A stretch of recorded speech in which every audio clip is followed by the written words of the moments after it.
So guys, what's up? New video. What if Naruto x Gwen x Harem in Ben 10 universe movie? Konoha has been nothing short of horrible, and it all had to do with the fact that he had the yang chakra of the Kyuubi no Yoko in him, sealed by the diseased Hiruzen Sarutobi. As if that wasn't bad enough, his ability to use chakra was all but lost.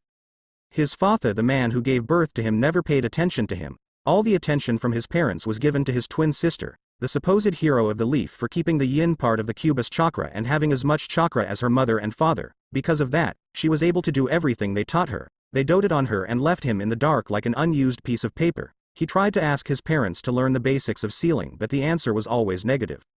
"No, Naruto, sealing is dangerous for you," his father said. "Why don't you help encourage your sister in completing her new skill?" his mother said. To top it all off, his sister was being a bitch of the entire situation because of all the attention she was getting from their parents and godfather, the Toad Sannin, Jiraiya, and their god brother, Kakashi, added to the fact that the village abuse him every corner, call him names, and form mobs to attack him. Today was their 8th birthday, and they, including Jiraiya, all went out, leaving him behind in the house, and with nothing left to do, he went to the forest of death to train, wishing himself a happy birthday, hoping something good will happen in his life to him for once. Naruto was sitting under a tree wearing brown shorts, a blue shirt, and an orange sleeve-less hoodie that was over his head. Tired from the punching he gave the tree, he looked up in the sky, thinking how nice the stars were, and saw a shooting star. "I wish I had the power to leave this place on my own and have a comfortable life," he wished as he closed his eyes. As he opened his eyes, he saw the shooting star change its direction, heading straight to his area. He had to leave fast before it hit, and when it crashed, a crater was formed from the star. A curious Naruto walked to the crater to see a cylindrical object in a smoking from the intense heat it gathered. He walked to inspect it, and when he got closer, the object opened up as if it was keeping something safe, and what he saw there sort of took his world for a spin. Sitting in the object was an item that resembles a wristwatch. It has a square faceplate and has a white and green color scheme. The faceplate is black with 2 green stripes forming an outline for the hourglass. Naruto reached for the object with his left hand, but was surprised when it latched onto his wrist. Now, as a child of the 4th Hokage, Naruto knew when to be calm in situations like this, so he was as calm as he could be and inspected the watch on his wrist. When he saw what looked like dials on it, he pressed both of them together, and an image of several creatures appeared as playlist for him to pick. As he was about to scroll the different selections, a hologram, he knows what it is, appeared, showing a small gray creature with large green eyes and something that resembled a mustache on its face. He looked old and wise, and Naruto was surprised as the creature knew who he was. "Greetings, Naruto Uzumaki Namikaze. My name is Asmith, and I am the creator of this version Omnimatrix, or simply Omnitrix, on your wrist. I sent it to you knowing what life you lived. Yes, I know how your family treated you. I couldn't let that stand, so I built a device powerful enough to help you leave the village and find a proper family who will raise you like their own. Not only that, in case the original version of the Omnitrix I send doesn't make it to the right destination and falls in the wrong hands, you probably are the only being on the planet powerful enough to beat him or her. I sent coordinates to the location of a family that would be glad to have you as their child, as it would calm their lives and yours. Train hard and may the stars be with you," the hologram said as it disappeared from view. Naruto was intrigued at what just happened, but he knew that he had to get home because someone had to have noticed the crash site. He just didn't know it, but his wish was just granted indirectly. 2 years later, it's been 2 years since a 7-year-old Naruto found the Omnitrix in the Forest of Death. 1 year since he had gained mastery of his forms, and with the help of Gray Matter, an alien that was from the same clan as Asmith, he was able to unlock the master control of the Omnitrix. Now he can transform into all 15 different species at any given time, but he knew that he was still weak to fight on his own, so in the year that just passed, he was able to master 8 15th species. Of the different species he had, his most favorite was Chitrax, ultimate alien, fast track, an alien based on speed and strength, but the downside was the streaks it left behind. His other favorite alien was Wrath. He was a 9 feet tall and resembles an orange and white bipedal tiger with 1 claw coming out of each wrist and no tail. He had a very interesting way of speech, but that wasn't all. He was really strong and had enhanced senses like most other species. He also had a few other favorites like Siberian, Big Chill, Hotspot, Heat Blast, Ordnance, 4 Arms, and Elevation, Upgrade. His least favorite was Maxilla, Ripjaws, because of the need for water. Today marked another year to Naruto's life as he left his room in black baggy pants and orange short-sleeved shirt with a pair of orange sneakers. He walked down the stairs with a scowl on his face as he heard the party being thrown for his sister. "Happy birthday, Nami," his father said. "That's right, today is your 9th birthday," his father said. "And I think it's time to see what we got you," his god brother said. Naruto just waited patiently leaning on the stair rail for someone to notice him, but he knew that wasn't going to happen, so he watched as they started showering his twin with presents. Even the clan heads and their children were here to celebrate their birthday or his sister's birthday. First was Kakashi, who brought out a scroll for one of his techniques she'll need in the future. The second was Sume, who got her a puppy, someone she could play around it, and the sight was sort of refreshing. The third were the Ino Shika Cho, who settled for a gift certificate and a shogi board. The fourth was Hisashi, who handed her an envelope that she was to open later. The fifth was from her mother, who just gave her the Uzumaki clan's famous sword, Red Death. The sixth was from her father, who presented a water balloon and gave it to her, something that infuriated him and surprised some people there who knew what it meant, but his father said that he had another surprise for later. Okay. I think it's time for my present, Jiraiya said as he weaved out hand signs and a scroll appeared on his hand. Isn't she a little young to be signing the summoning scroll? A curious yet excited Minato Namikaze asked. Jiraiya just waved off his student's worry and handed the scroll to an excited Nami, who just quickly signed it without any second thought right under her father's name. I am so proud. Kushina gushed out to her daughter as she signed the contract. Before you know it, she'll be stronger than her old man. Choza Akamichi spoke out with his jovial voice. Minato ignored it and got everyone's attention. Can I have your attention, please? Minato asked, and as he saw everybody focus on him, he continued, I would like to announce the ascension of my daughter as rightful clan heir to the Uzumaki Namikaze clan. She has earned that responsibility and I hope she doesn't abuse it, he announced to the shocked crowd who was silent at this announcement. Clap. Clap. Everybody turned around to the long-forgotten child that was clapping at this announcement on the stairway. They were shocked that they forgot him and that it was supposed to be his birthday, to making some of them feel guilty and the rest either annoyed or indifferent. Bravo, Namikaze-sama, bravo, the still clapping Naruto announced. Naruto? Kushina asked, shocked that she forgot about her son. You know, I was wondering when you were finally going to pull this stunt. Some part of me prayed that it won't happen, but after the events just witnessed, Naruto said as he walked down the stairs to the door with his hands in his pocket. What the heck, Naruto? Can't you see you're ruining my party? Nami rudely asked her twin. Nami was like a mini carbon copy of Kushina. She had on blue trousers and an orange long-sleeved blouse with a pair of blue shinobi sandals. Yeah, loser, leave us alone, an 8-year-old Ino shouted.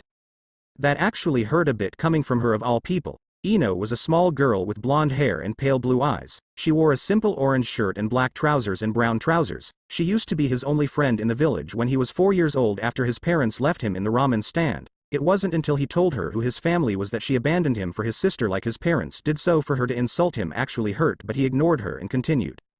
Oh, I don't intend on staying, Naruto said as he reached for the door and grabbed the handle. If this is how this family is going to be all the time, then I am glad I was just expelled from the clan. And with that said, Naruto left the house and slammed the door on the way out. With the shocked family slap, Minato Namikaze held his red cheek as it was slapped by his wife, who was currently glaring at him with her purple eyes. I thought I told you not to go through with it, Kushina yelled at her husband, enraged at what he did. Minato winced at being yelled at his wife, but Kushina. Don't you but Kushina me. When Naruto gets home, you will retract the ascension. I understood. She didn't even wait for an answer as she left her house in the same manner that Naruto did, with a slam on the door, leaving a shocked group of people behind. Cake. Nami yelled, catching the attention of everyone present who were glad for the distraction. With Naruto as soon as he made sure he wasn't seen. Naruto quickly rolled up his sleeve and revealed the Omnitrix on his wrist. He picked the species he wanted, and smacked the faceplate, and in a flash of green light. What stood in place of Naruto wasn't the one he picked but something new. The alien resembles a semi-armored velociraptor from the list of species of aliens Azimuth sent him on his 8th birthday. He has black balls on his feet and wears a helmet with a visor, leaving the other features of his head unknown. One can see that he has a blue face, green eyes, and black lips and stripes. He wears the Omnitrix on his chest. He has 5 blue stripes on his tail.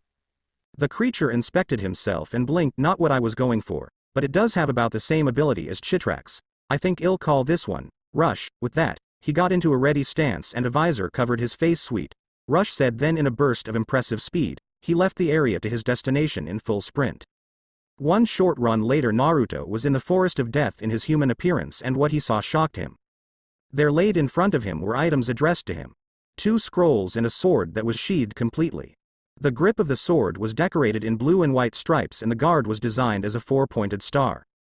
He went to pick it up and felt the sword vibrate on his hand as if accepting his touch. He slung it over his shoulder and went to inspect the two scrolls. The first was a scroll on a certain type of taijutsu, the Goken. He could only guess where this had come from thanks Lee Guy, he thought as he placed the scroll in his pocket. He looked at the other. It was a scroll for Kenjutsu beginners with a note written at the bottom.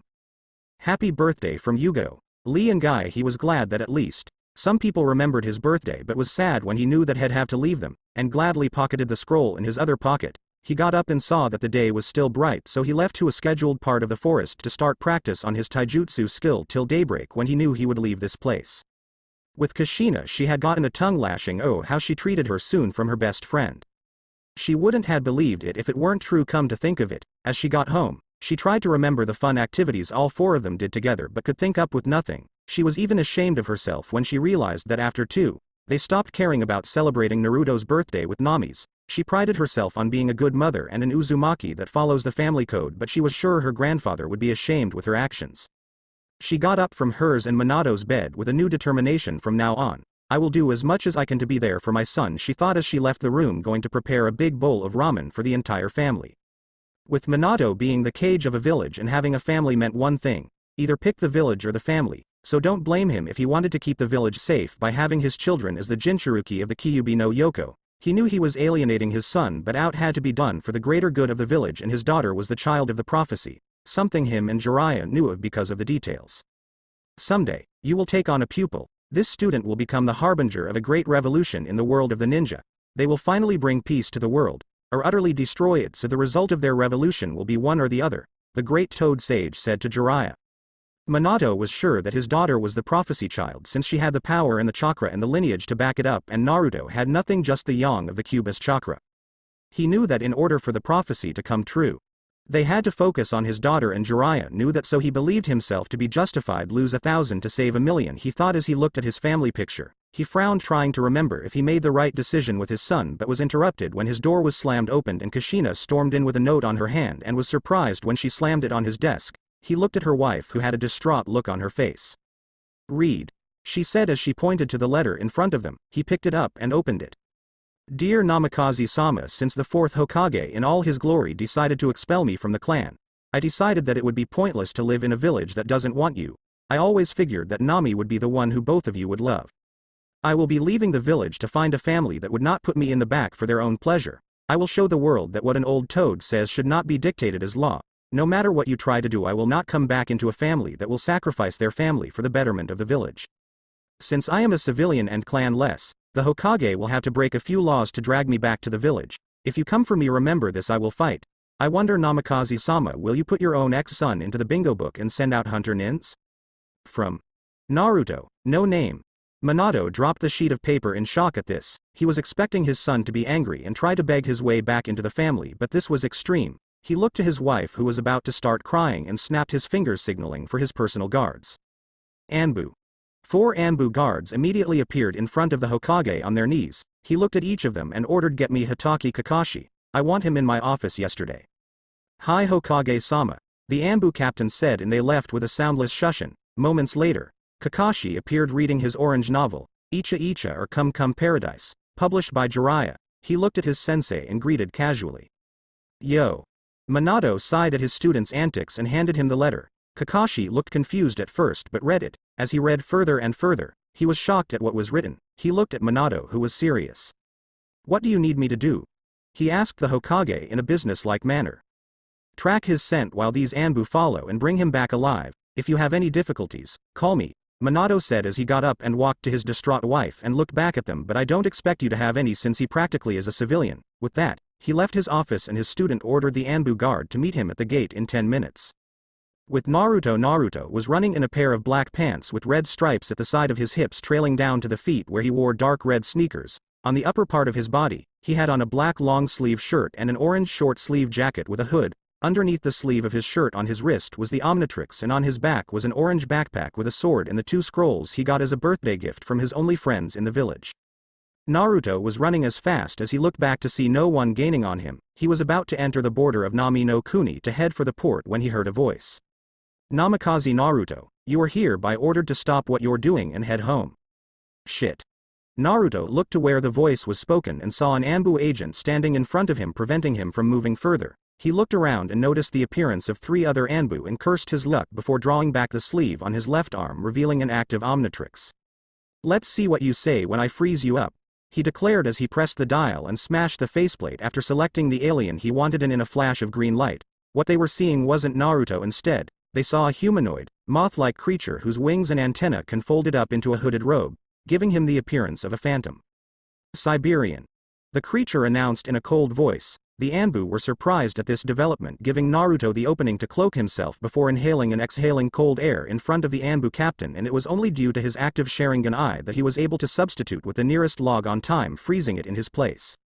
"Don't let that fog hit you," the captain ordered, and they all got into place looking for the blue insect-like creature who was still in his cloak mode. If that won't work, he aimed for the dial on his chest plate. "How about a little speed?" He then smacked the dial on his chest, and in a flash of green, he was not the alien he picked Rambai. He asked in confusion, seeing the diamond on his skin. He was a silicon-based life form. His body is composed of durable green crystals. He sports 4 green crystal shards on his back and has a sharp head. His outfit consisted of the color scheme, orange and black. He had on black sneakers and with a belt on his hip revealing the Omnitrix symbol. For the top, wore a sleeveless V-neck shirt that had an orange stripe on the middle and black stripe on the 2 sides. Naruto looked at his hand as its shape shifted nice. He then aimed at the Anbu and shot from the already downloaded knowledge based on his skills. Green diamonds shot at the Anbu in his sight, firing fast enough to hit the off-guard Anbu. Naruto then aimed at the others and was firing timed shots, but he knew one was missing, so he wasn't surprised when one tried to attack him from behind, so he used his arm, which shape shifted into a blade, to block the oncoming sword strike and grabbed the sword before encasing it in its wielder in a large diamond. "That will hold you for some time," Naruto said as he inspected his handiwork, but he didn't notice the Anbu weaving hand signs for the Grand Fireball Jutsu behind him. Kaiten. Gokakyu no Jutsu, Fire Style, Fireball Jutsu. Naruto heard the attack and formed a shield with his hands, blocking the incoming attack, sweating while doing it. "That's some heat, but I can make hotter," Naruto said before he smacked the dial on his waist, and in a blinding green light, a new voice was heard. "Hot Spot." Gone was the diamond alien that they were fighting, and in its place was something different. Hot Spot is a magma-based creature whose body is composed of a bright inner magma body covered by a dark red or brown rocks. As a fire-based entity, his body radiates high amounts of heat that was being felt by the people in the area. His feet have slight oval-like design with only 2 toes and 1 back toe. "I thought that he was supposed to be weak," an Anbu said to his other 2 remaining comrades, but was interrupted when all 4 were surrounded by a ring of fire. Naruto flew out and aimed, placed both arms on the ground, igniting the heat more, increasing the height and temperature of the heat, completely suffocating every Anbu in the ring. As Naruto heard the last Anbu drop, he put out the fire and powered down, looking at his downed opponents and the one encased in the diamond. Didn't think he'd actually go through with sending Anbu after me," he said, and as he was about to continue his journey, a voice froze him in his tracks. "That's because you're my son and I'll do anything to get you home safely." As Naruto turned back and he saw Minato Namikaze in full Hokage battle robes with his cloak and kunai ready. Beside him was Hitaki Kakashi reading the porn novel in his hand. Naruto just glared. "What do you want?" he asked. Minato sighed. "Naruto, I am sorry for the way I treated you, but this has to stop," he said. "You're sorry?" Naruto calmly asked. "You're sorry?" He shouted, angry at what was said, then he calmed down and took deep breaths. "You had 9 years to treat me right, 9 years to get your act straight, 9 years. And you think you can redeem your words by saying you're sorry?" He pressed the dial and his Omnitrix and the playlist came up, and before Kakashi tried to stop him, Naruto had selected the alien he wanted, smashed the faceplate, and in a flash of green light, he picked his most favorite alien. "Chitrax," he shouted, and what Minato and Kakashi saw was a cat feline-like creature with a black suit-like color scheme. His hands, legs, part of his head and chest are colored blue. He has spikes on his hands and legs. He also has a black Wolverine mask like fins around his green eyes. He has a triangle-shaped nose, and a thunderbolt-like design down his chest. He had the Omnitrix symbol on his chest. "What's this one supposed to do?" Kakashi asked with an eyebrow raised. Naruto raised an unexisting eyebrow and smirked. "You think you're standing beside the fastest man in the nations?" He then took the sprinting stance. "Think again," and in a burst of speed he was in front of Kakashi and gave him a punch, sending the masked Junin flying away. Naruto looked beside him to see a shocked Minato recovering quickly, gripping his kunai. "I am sorry I have to do this, Naruto, but with powers like that, there's no way I am letting you leave the village," Minato said, so he threw his kunai at his transformed son, who scowled at the act. Time slowed down as he turned around, giving the reappearing Minato a heavy punch to the gut, surprising the Hokage at how fast his son had gotten before he saw his son grab his special kunai and crushed it to dust. Time resumed at its normal speed and Minato was on the floor holding his hurt stomach with a wince as he got up on one knee, reaching into his pocket to get another kunai, but before he could do that, his eyes rolled to the back of his head, falling face first on the ground.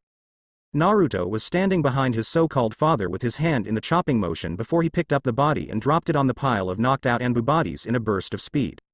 He dashed to Kakashi's body and did the same thing before stepping back, tapping the dial on his chest, turning to Siberia. He opened up his wings as he inhaled cold air before blowing it all over the pile of bodies and the still crystallized Anbu, creating an ice dome almost hard to break before he turned back into Chitrax and spat at the dome in disgust.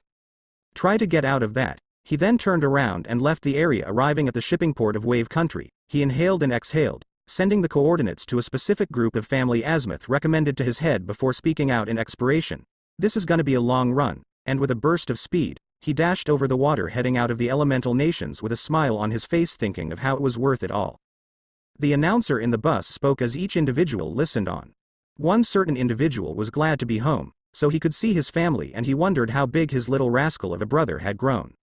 This certain individual in thought had blonde spiky hair and bright blue eyes. He wore a red long-sleeve buttonless hood with black stripes at the side of each arm going from its shoulder to its wrist. He was wearing black trousers and a pair of black and white sneakers. For accessories, he had a noise-canceller headphones and a unique kind of watch on his wrist. This was Naruto Uzumaki, and he was currently listening to music as he thought about the events that lead him here. He thought back to the past 4 years of his life, from how he saved his future adoptive guardian from a hostage situation to how the tearful goodbye he received from his real family. Flashback 4 years ago as Chitrax, Naruto was running across the continent with one destination in mind as per recommendations, Bellwood, and as he got there, it was midday and apparently something interesting was happening in the news from what he saw on the display TVs. On other news, police still haven't made leeway at the hostage situation in Bellwood National Bank. It appears that the bands are armed to their teeth as any wrong move would force drastic measures to be taken on their prisoners, the reporter announced. Naruto got a look at what the bank looked like. He knew it would be wrong to leave the people to their devices, so he dashed to an alley nearby, and in a flash of green light, he revealed his normal form coming out from it. He looked to the right and saw a passerby and asked kindly. "Excuse me, ma'am. I am new here and I was wondering if you could point me to the nearest bank," Naruto said, and the lady smiled at how this young boy was polite and couldn't help but ask. "Aren't you a little young to be walking all alone in a bank?" Naruto scratched his head in embracement. "My parents and I were going for a tour of the town and I happened to separate from them a few minutes ago, but before the separation, we were heading to the bank as the next stop," Naruto lied casually. The female scowled. "What type of parents leave their child unattended for?" she muttered. "Apparently, the parents that tend to be easily distracted," Naruto replied. The woman smiled and pointed just around the corner 2 blocks away, she said. Naruto waved his thanks but had a pressed face. "Gotta go." He then rushed to the nearest bathroom, running as if he needed to pee, but that was just a cover for his real plan. He had used the Omnitrix a lot today, so this had to be short and quick or it would just deactivate on its own. "Should have just accessed the master control," Naruto muttered, and as he pressed the dials on the watch, a circular 2-dimensional hologram with a playlist of aliens appeared. Once the faceplate was moved, Naruto slid the images to the side and picked the alien he wanted and slammed it down. In a flash of green light, an annoyed Naruto spoke to the dial on his chest in a wrestler-like tone. "Let me tell you something, Omnitrix. Next time you choose the alien Wrath wants, or Wrath will destroy you." Yes, Naruto wasn't the speedy alien he wanted. No, he was instead a 9 feet tall orange and white bipedal tiger with 1 claw coming out of each wrist and no tail. He is also muscular and has green eyes. Wrath then pressed the dial on his chest, and in the same green light, gone was Wrath, and in its place, Chitrax, who nodded in appreciation. "Much better," he said, and in a burst of speed, he left the washroom he was in and hurried to the bank. "With the police, any confirmation on that backup private?" Police Officer 1 asked. "None at the moment, Chief. We're on our..." The private was interrupted when the wind blew and looked around to find the cause. "What in God's name was that?" the chief asked. "I don't know, Chief," the private said as they held their positions once again. In the bank, scattered in a group around the center of the room, were civilians and bankers of every kind. Today was just a normal day for these citizens until about a dozen armed robbers came to steal their money. Right now, they're demanding for ransom from the police, and as what looked like the leader of the thugs was about to speak, he suddenly disappeared and appeared in front of the chief of police, armless and tied up ready for capture. The leader looked around and saw he was outside the bank. What just happened? He asked but was hit with a taser before he could continue talking. That's one down, the chief said. What do you think happened? An officer asked. Back up, the chief replied as he saw the other 8 bandits packed up and ready for court. Meanwhile in the bank, the last thug was looking around wildly before he spotted a blonde green-eyed female discreetly trying to leave while he was distracted. The thug made his way to her and pulled her hair, pointing the gun at her face. You see this? The thug asked seemingly nobody. Unless you want this blonde's blood on your hands, you have until the count of 3 to come out and surrender. He looked around and saw nobody as he was still holding the female. Then he started 1, 2, 2, a half, 2, 3/4, 3, but as he pulled the trigger, he felt nothing on his hand and looked to see the scared blonde and an empty hand. Then he asked the blonde what happened. I did, replied a voice, and they all turned to see a cat-like humanoid creature holding the gun before he crushed it into dust. What the hell are you, freak? The thug asked as he backed away, dropping the blonde in fear. Your worst nightmare, Naruto said before appearing in front of the thug. I hate it when guys like you threaten beautiful ladies like her. He then punched the thug, knocking him out before using his belt to tie him up, leaving him for the police. Naruto walked to the blonde and undid her gags. What's your name, miss? He asked. Sandra, the female replied, feeling safe around him. Then all of a sudden, there was a sound of slow beeping and they looked to his chest, seeing the dial on his chest flash red. He had to act now in one last act of heroism. Care to direct me to your house as I take you there? I am sure your family must be worried. Before Sandra had the decency to answer, she was picked up bridal style, much to her shock. Then the world became a blur to her. Flashback end. Turns out he saved Sandra Tennyson, who gladly took care of him as he passed out after the timer on the Omnitrix ran out because of overexhaustion.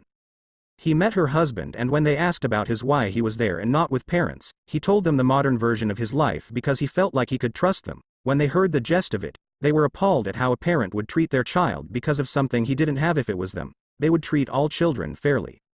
It was then that a decision was made concerning Naruto. Since he was disowned, they would raise them as their own if he agreed to it. Something he accepted graciously. Since then, he met the other member of the family. His new little brother, Ben, who was excited to have an older brother. He explained about his watch to his unofficial adoptive parents because his mother was adamant about it. Since then, his life was better and a lot more comfortable in a place where he would like to call home. That was until 2 years later when he got into college on scholarship, something his adoptive parents were proud of, and sad that he had to go, but he did promise that he'll be back and they held on to it. He hated to see Ben cry, so he promised something to his brother, and with that, he left. That was 2 years ago, making 4 years in total. Now he was back after completing a 2-year program in advanced mechanics and a few electives, and he was happy he would see his family. He got down from the bus and thanked the bus driver before he picked up his bike from the front of the bus and got on it and rode to his house. It was good to be home. In Bellwood High, ring students were running home from school at the sound of the bell signaling the start of summer vacation, but that wasn't the immediate plan for 2 bullies in the school. They decided to torment someone before they got home, and they cornered a defenseless boy in the corner. Lukey here, Cash, little hotshot here, decided that he could run home without saying goodbye to his 2 best friends. The taller one looked to his partner, Cash, who smirked. Let's show him how much we'll miss him, JT, Cash said to his partner JT, with his fist meeting his hands as they both crept to the defenseless boy. Hey, leave him alone, shouted a voice from behind them, and they turned around to see the resident loser, Ben Tennyson, who unknown to them was acting the part of the loser due to an advice his big brother gave him years ago. If you have the skills, don't hesitate to show them, but mess with your enemies first, deceive them till the point they believe you to be nothing, then strike with a vengeance when ready, his brother said to him during one of his teachings. Ben Tennyson was a 10-year-old boy with brown hair and green eyes. He wore a white round neck t-shirt that had a thick black vertical stripe in the middle of the shirt starting from its neck to the waist. He had on a pair of green cameo baggy trousers and a pair of white and black striped sneakers. He was looking at the bullies with a look of anger, ready to trash them as he took his fighting stance, the one of the Goken. Look, Cash, Bruce Lee Jr. thinks he can beat us, JT laughed at his taunt. Why don't we have some fun with him and show him not to mess with his betters? Cash asked as they both stalked Ben, forgetting about the boy they were tormenting. Ben smirked as they both charged him. Moments later, hey, get us down, JT yelled from a tree to Ben, who was laughing at the bully that was hanging on his underwear with his partner. Ben just walked over to the boy who they were bullying and helped him up. The kid thanked him for his help. You're welcome, Ben said. How did you learn how to move like that? The boy asked. I taught him. A voice spoke from behind them, making Ben scratch his head in fear at who he knew was behind him, until he felt a hand on his head, and what was said after made him blush in embracement. But you did good, lil bro. Ben looked up and saw his big brother smiling at him with his eyes closed. He scratched his cheek and waved off his brother's hand from him. "Stop that. You're embarrassing me," he said to his brother, who shrugged. "That's what big brothers are for," Naruto said, and reached into his back, pulling out a black and green skateboard, handing it to Ben, who looked excited at his board. "Wow, awesome," Ben exclaimed, and followed his brother to his bike, and as he got on, they both rode home, completely ignoring the bullies' cries for help with smiles on their face. Later, as they reached home, Ben excitedly got off his board, running to greet his parents and tell them the good news. "Mom, Dad, you won't believe who just picked me up from school," he shouted as he entered the living room, seeing his mother there, who turned and smiled at him. "Your big brother?" she asked, and seeing Ben's surprised look, she laughed. "I was the one that sent him there to pick you up. If not, your grandpa would." "Grandpa's here? I completely forgot about the summer vacation," Ben said. Then he rushed to his room. "Gotta go pack up." "Don't worry, Tyke. Naruto already did that for you. Your things are in the RV," a voice said, and Ben turned around to see a fairly overweight man in his late 60s with a keen sense for adventure in the tone of his voice. His grandpa wore a white shirt, covered by a red button-up shirt with a floral design. He has gray hair and blue pants as well as black shoes. "Grandpa." Ben greeted and gave his grandfather a hug, which he returned before he ran outside to the RV. "This is gonna be so awesome," Ben said. Naruto sighed at his brother's cheerfulness and walked down from their room with a smile, seeing his grandfather, Max, who smiled at him. "Ready to go?" Max asked. Naruto nodded, but before he left, his mother called out. "Are you going to tell him?" she asked. Naruto scratched his chin and thought of how this was going to happen. If it was going to happen, he looked back at his Omnitrix on his wrist and the expectant look on his grandfather's and mother's face and sighed. "I'll tell him tonight," he said, creating smiles on both grown-ups' faces. "Good choice," his mother said, and his grandpa agreed with her. "Well, we should get going," Max said. "Don't want to burn daylight." He walked out of the house and Naruto gave his mother a hug before following him. Outside, "Grandpa, what's taking so long? I already have second thoughts on coming along for this vacation because I can't spend another minute with this dweeb here," a female voice shouted as she walked out of the RV with an annoyed scowl on her face. This female had short red hair held by a blue hairclip and green eyes. She wore a blue shirt with a cat logo on her chest and white capris. She wears a blue hairclip in her bangs. The sighed in relief as she saw her grandfather finally. "What took you?" She never got to finish as she saw what she thought was the most handsome male in her life. "Is something wrong?" Max asked as he looked at Gwen, who was looking like a love-struck teen at seeing Naruto behind him. Here he had to suppress a smirk and tapped Naruto's shoulder, who looked at his grandfather in confusion. "Hey, kid. Looks like you got a crush," he said to Naruto, who was confused and looked to where his grandfather was pointing and had to suppress a groan at the love-struck girl in front of him. Naruto had foregone his red hood and put on a dark blue round neck shirt under an orange long-sleeve jacket that had the collars pointing upwards. He also wore brown cameo trousers and still had the same pair of sneakers on with his headphones on his neck connected to an iPod in his pocket. He smiled and walked to the girl in front of him. "Hi. I am Naruto, Ben's adoptive big brother. What's your name?" he politely asked. "Gwen. My name is Gwendolyn. My friends call me Gwen," she quickly corrected, embarrassed at the mistake she made in front of him. Naruto just smiled at how cute that was. "Can I call you Gwen?" Naruto asked. "You can call me anything you want." Gwen sighed in a dream-like trance but quickly shook her head. "Sure, you can. I think I am gonna enjoy being friends with you," Naruto said before he walked to the RV and waited patiently for her to enter before he did. Gwen blushed at the gesture and entered the van, thanking Naruto before rushing inside quickly. Naruto smiled and entered the RV before shutting the door, and minutes later, the RV left the Tennyson Manor. 8 p.m. Campsite. The RV was parked in the woods as the Tree Kids were preparing, waiting for what their grandpa had to offer for dinner. Max came out with a bowl of what looked like pasta, but once he got closer, what they saw disgusted them. "What the heck is that?" Naruto asked, disgusted at the dish in front of him. "Marinated mealworms," Max said. "Hard to find them fresh in the States. They're considered a delicacy in some countries, and completely grotesque in others," Gwen said, disgusted at the amount of worms in front of her but glad to be sitting beside Naruto. "If these don't sound good, I've got some smoked sheep dung in the fridge," Max said. "Ah." Ben was disgusted from the other side of the table. "Can't we have a burger or something?" he asked his grandpa, and Gwen agreed with him but were disappointed when he disagreed. "Nonsense. This summer's gonna be an adventure for your taste buds," Max said. "I'll grab the tongue." With that, he left to the RV. Ben, Gwen and Naruto huddled together, coming up with a plan. "I've got 3 Rice Krispie bars in my bag. What about you guys?" Naruto asked. Some rice cakes, Gwen said. Half-eaten bag of corn chips, Ben finished and looked to his brother. Think it can last? Naruto asked, and they all gave a depressed sigh at this. Meanwhile, in the outskirts of space, a smaller transport ship was moving as fast as it could, avoiding the beams sent its way by a larger battleship, but one beam hit the ship, causing a minor malfunction. In the battleship, droids were on the control panel firing the beam at the ship that was holding their current object of interest, the prototype Omnitrix. As the beam hit, a droid looked into the darkness of the ship where their master was residing. Seeing a pair of red eyes in the shadows, it spoke to its master. Their propulsion systems have been hit, prepare to board, their master said in a raspy voice. I want the Omnitrix now. Suddenly, they were hit by a beam from the ship below them. Angered, their master ordered a powerful blast sent to the transport ship's way, destroying 3/4 of it. You could see a small sparkle as a pod detached from the ship, heading to its current destination, Earth. On Earth, Ben was on his big brother's computer playing video games while Gwen was browsing. Naruto was nowhere to be seen at the moment. Max came out asking a question after looking at his grandkids. Who wants to roast marshmallows? Can't, busy, they both replied, and Max sighed and walked inside, a bit dejected. Ben paused his game. I need to go for a walk, and he closed Naruto's PC, rushing into the woods while Gwen shook her head. With Ben was walking in the forest after taking a leak, sighing at how boring he thought that this summer was going to be. This is starting to turn out to be the worst vacation ever, he said, walking with his hands in his pockets until he noticed a spark in the sky. Whoa, a shooting star! He exclaimed in awe until that awe turned to fright as the star changed its direction, heading for him. He gasped in surprise before diving out of the way as the shooting star made contact with the earth, causing a minor explosion.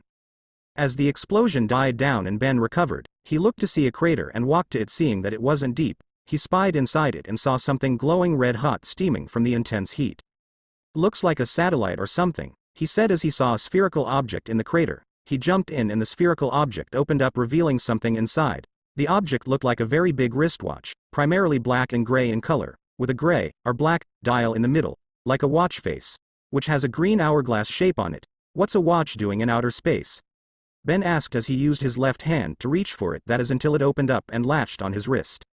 Curious, Ben looked at the watch that latched on his wrist, though he was surprised at first, but he decided that being surprised doesn't get this thing off, so he inspected the watch and saw 2 green dials on each side. He pressed them together and the faceplate rose up and the arrows facing each other shifted, revealing an image of a humanoid thing with flaming head. He pushed the image down and in a flash of green light, he was different. He looked at his hands. I am on fire, but I don't feel anything, he said, and noticed his voice was raspy and deeper. Whoa, my voice changed. He then scratched his chin and thought, I wonder. He charged up a fireball and aimed at a branch at the tree in front of him. He fired a perfect shot and smirked, sweet. And in a moment of stupidity, Ben started to launch fireballs ranging from small to medium all over the forest, unintentionally creating a forest fire. Ben noticed this a minute later. Uh-oh, he said, worried that the fire will expand, reaching the campsite, so he tried to put it out the old-fashioned way without water.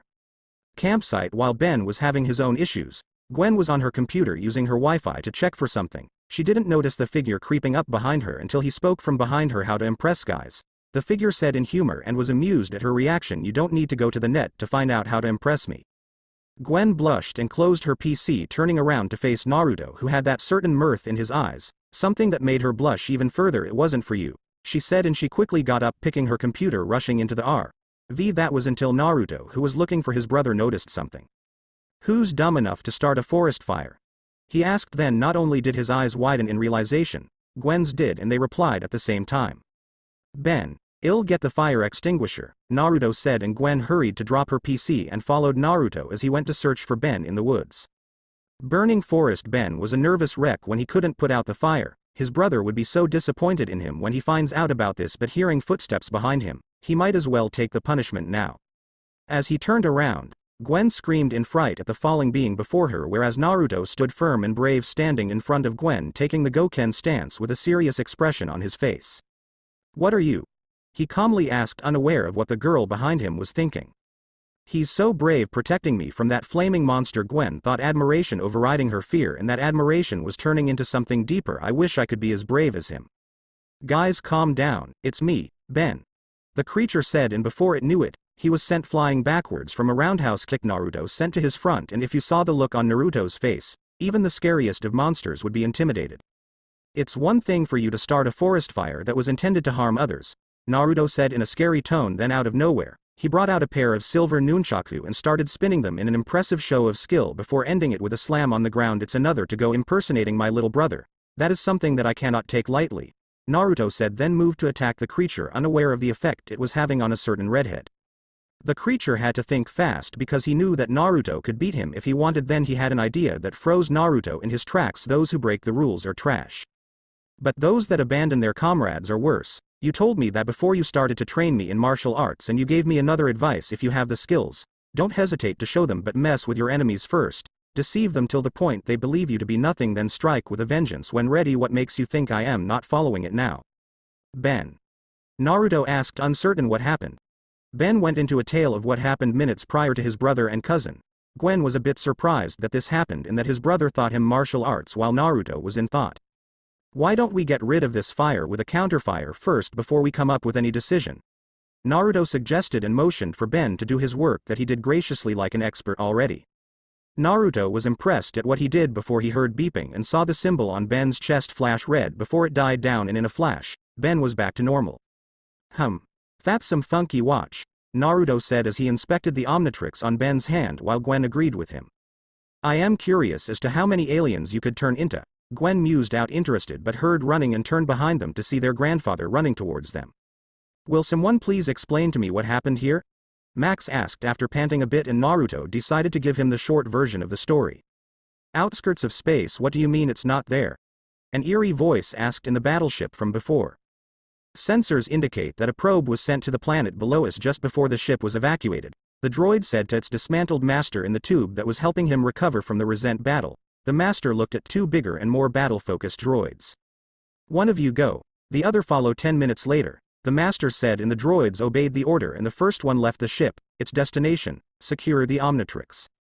Back on Earth, looks like it's a playlist of 10 different aliens, each with its own unique abilities, Gwen summarized after inspecting the watch. I think the best option is to train in each of these forms so that you can get the hang of each transformation, know their strengths and weaknesses, so that if you transform into one you don't want, you can use the current alien to ensure victory, Naruto said, and Max agreed. And I know which alien to pick, Ben said, and without thinking, he pressed the dial on the watch, and as the faceplate rose up, he slammed it down, and in a flash of green light, gone was Ben, and in his place was a huge, the size of a car, orange dog with no eyes, ears, or tail. His teeth are very defined and stick out of his mouth. Roar. Ben said, confused that he lost his ability to speak. Gwen was in front of his dog form and waved her arms in its face and deduced out the obvious: looks like it has no eyes. Naruto picked a stick ready to test its other reflexes and was impressed at its ability to sense the attack coming, but it has other senses. Ben was excited and decided to test run this alien by moving deeper into the forest, ignoring protests sent his way. He was so distracted, he didn't notice the UFO above him until he heard the beeping and sensed a laser being shot his way. He jumped to another 3 hanging off it, looking for what caused the damage, and he saw a strange-looking robot shaped like a flying saucer with hands and legs looking down at him before it fired. Ben was evading all its shots and hid from the robot's sight as it was searching for where Ben might be, but it was taken by surprise when Ben jumped at him and ripped off its head, and before Ben could go further, the Omnitrix symbol on his shoulder was beeping red, so he jumped off the robot as it was heading for a collision course to a wall. Ben was back to normal as he landed, and he inspected the explosion, giving it a 10 out of 10. That was until he heard beeping and saw another robot floating above him. Uh-oh, he said. That was until its head was kicked off by his big brother, who landed and whacked his head. Don't do that next time, Naruto yelled at Ben. Ouch. I am sorry. Alright, I won't run off like that, Ben said, rubbing his hurt head. Later we should fool around with that thing until we know what it is, Max said. What you did was reckless, Ben. Sorry, Grandpa. A humbled Ben said. About the watch, I think there's a function in it that lets you stay transformed into the aliens you pick, Naruto mused. That would be so cool, then I wouldn't have to worry about the time out when saving lives, Ben exclaimed, much to the annoyance of Gwen. We haven't decided what to do with it yet apart from getting familiar with the aliens doofus, so don't get your hopes up, Gwen said. Radio. Mayday, Mayday, somebody help us. I think we're being attacked by some sort of robot. Looks like the decision on whether we want to help people changed just now, Naruto said, and they left the RV to see help the civilians. Ben reached the danger zone and pressed the dial on the Omnitrix, selecting the alien he wanted. He smacked the faceplate down, and in a flash of green light, Diamond Head was in his place. They then saw the robot attacking get its attention. You guys get the campers to safety, Ben said, and they agreed not before Naruto wished his brother good luck. As they left, Ben rushed head first as Diamond Head to the robot and punched it, making it stumble a bit. The battle droid saw Ben and scanned his whole person, spotting the Omnitrix symbol on his chest. Then it fired a beam from his hand at him, sending Ben flying back a bit. Ben got up from the wreckage by slicing his way out, and he looked at his hand. Cool, he said. Then he rushed at the robot trying to give it a punch, but it jumped, avoiding the blow, attempting to land on Ben, but Ben saw this coming and he back-flipped out of the way. Ben then got into his Go-Ken stance and gave the droid a come-hither motion, forcing it to shoot a beam at him. Ben ducked the beam, redirecting it to a tree, causing it to fall directly on an unsuspecting Gwen if Naruto wasn't there to break the three in half with a kick. Naruto looked at Gwen, who was shocked, and cupped her cheek. "Are you okay?" he asked her. Gwen just nodded in response before Naruto took her to a safer place, giving Ben the go-ahead. Ben saw this and ducked a claw swipe from the droid before grabbing its hand and morphing his hand into a sword and slicing it off. The droid stumbled back a bit and looked at its destroyed hand before looking back at Ben, who was looking at it with a smirk. It fired a more powerful beam at Ben, who placed his arms in front of him, catching the attack and redirected the reflecting beam back to it, destroying it completely. "Alright," Gwen cheered amongst the audience. "Way to go, Diamond Head," Max cheered. Ben looked at his adoring audience with a smug look and looked at his nails. "I think my work here is done," he said before he left the area. "In the outskirts of space you may go and complete this mission," the master said to the second battle droid from his tube. The droid then walked to the hatch of the ship and launched itself to Earth. With the Tennysons, the Omnitrix was in timeout mode and the Tennysons were packing up for the night. Max looked at Naruto, who saw his gaze and nodded with a sigh.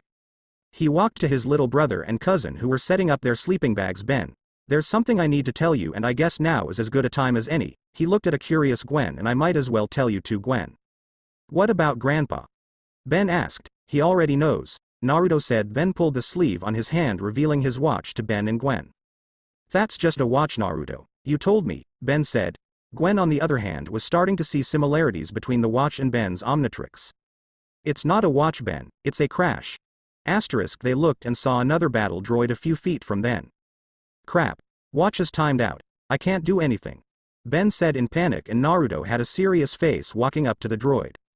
"You don't have to," he said to his brother, and before Ben could protest, Naruto brought his wrist to his chest, pressing the dial on his Omnitrix, forcing the faceplate to shift, creating a hologram of the different set of aliens in his collection. Naruto selected the one he wanted and slammed the faceplate down in a similar fashion Ben did earlier, and a green light surrounded the area. As it was done, they heard a funny voice that sounded a bit like a wrestler. "Let me tell you something, you stupid robot. It started. You think you and your buddy can come here and mess with Wrath's family time?" He snarled and smacked his left fist into his right palm. "No one messes with the Wrath." "Is that your brother?" Gwen asked, pointing to what they were seeing. Ben just nodded, shocked to do anything for what he just saw, threw his world for a loop. "Okay, well, not really, but this is a serious situation." Standing in front of them was a hulking 9-foot figure. It was an orange and white bipedal tiger with one claw coming out of each wrist and no tail. He is also muscular and has green eyes that were glowing with rage. "Roar!" Wrath snarled and rushed to the droid, catching its arm that was going in for the swipe before clawing out said arm.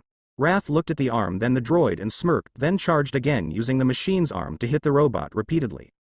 "Stop hitting yourself," Wrath said each time he was smashing the droid with his arm, destroying it pretty easily. "Wow. Your brother really knows how to handle himself," Gwen said, shocked at the brutality. "Don't worry about him. It's this form's character trait," Max explained. "It seems he's prone to anger and solves it the only way it knows how." "It's fists?" Ben asked, but then noticed something and asked his grandpa, "How do you know that? I thought you knew nothing about the watch." "I helped your brother train," that was all he said to get Ben calming down. "Looks like he's done," Gwen mused, and they saw that as Wrath ripped the head off the droid before crushing it and jumping of it as it fell to the ground. Wrath roared in victory before turning to his family and pressing the dial on his chest, deactivating the Omnitrix, revealing Naruto, who was scratching the back of his head at his brother's look that was demanding for answers. "Yup. This was going to be a great summer indeed," as Naruto explained to Ben about how he got his watch and what the watch was. At first Ben was excited, then he was upset that Naruto kept this from him, so Naruto cheered him up by helping him figure out how to work his Omnitrix, but not as well as he himself, because that would be an unfair advantage and Ben needs the experience to be able to master it as good as him.